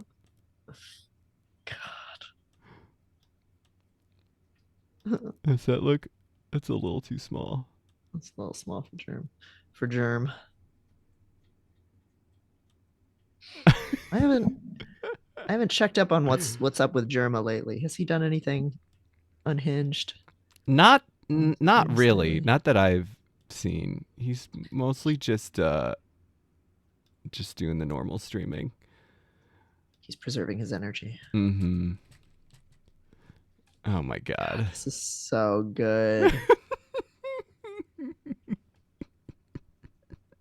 This is such a treasure. Hannibal's tea room. The tea is being served. Yeah. Oh my God.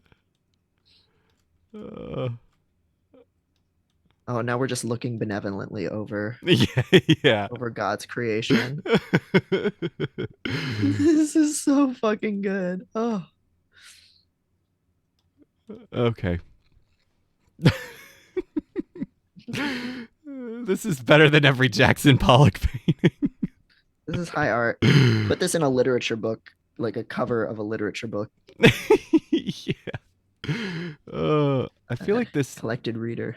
needs to be actually on the wall, so it's got to be really small, but like Oh yeah. back there on the wall. Okay. If anybody ever has any suggestions for the doll room, please let me know. We'll just do it on air. We'll just mod the dolls live. Garnet's hat does look a little small. I love that you're getting notes. Yeah. Nothing but the highest standards. Yeah. I feel like we need to put them in situations or something. I don't know what more we can do with this, but there's definitely more. We can act them out. We can have little puppet shows. Yeah. Yeah. See, we need multiplayer around. OBS where you can control it. Also, we need to make it so the chat can just bring us to the screen or something like that. Yes. Yeah, that could be like a donation bonus or like bits or whatever to just force us to the dollhouse, whatever we're talking about. Like, enough about this shit. Play with your dolls. This topic's too upsetting. It's like the Gong Show. Send us to the dolls. Oh. Well, thank you so much for streaming with us. Thank you for being here every day that you are, Devon. And Oh yeah, and my pleasure. Thank you for making it possible. Yeah, we're all remember everybody. Can we get a do less in the chat? Everybody spam do less. And you could remember that for your for doing, Yeah. to do less. All right. Fine. I've got some books to read. I got some games to play. Yeah, but do less. I'm sure less is cool. Yeah, I mean, I would do Laura less, but Yeah. Yeah. Play video games. Watch the shows. I can do All that. right, and I'm not going to be streaming. I'm sorry I didn't stream all week. I didn't mean to. I was going to take the day off for Memorial Day, and then I got sick, and I didn't. Just not anything bad, just for like a day. But I'm going to Pride after this, so I will not be rating. We will not be rating myself, but next Monday, I think I haven't played any more Zelda because it was so fun to play on stream. I think I'm just gonna play more on Aw. stream, and we're just gonna say fuck Fuck it yeah. and actually beat it on stream. It'll take me 6 months, but that's fine. That's where my brain is at right now. Fuck yeah. So let's see if we have any other friends to raid. Yeah. Let's see who's coming on right now. Oh, Games Done Quick is happening. Oh shit. Oh my god. Pokemon Coliseum. It's always a very special time of year when GDQ is happening. Let's go over there. Yeah.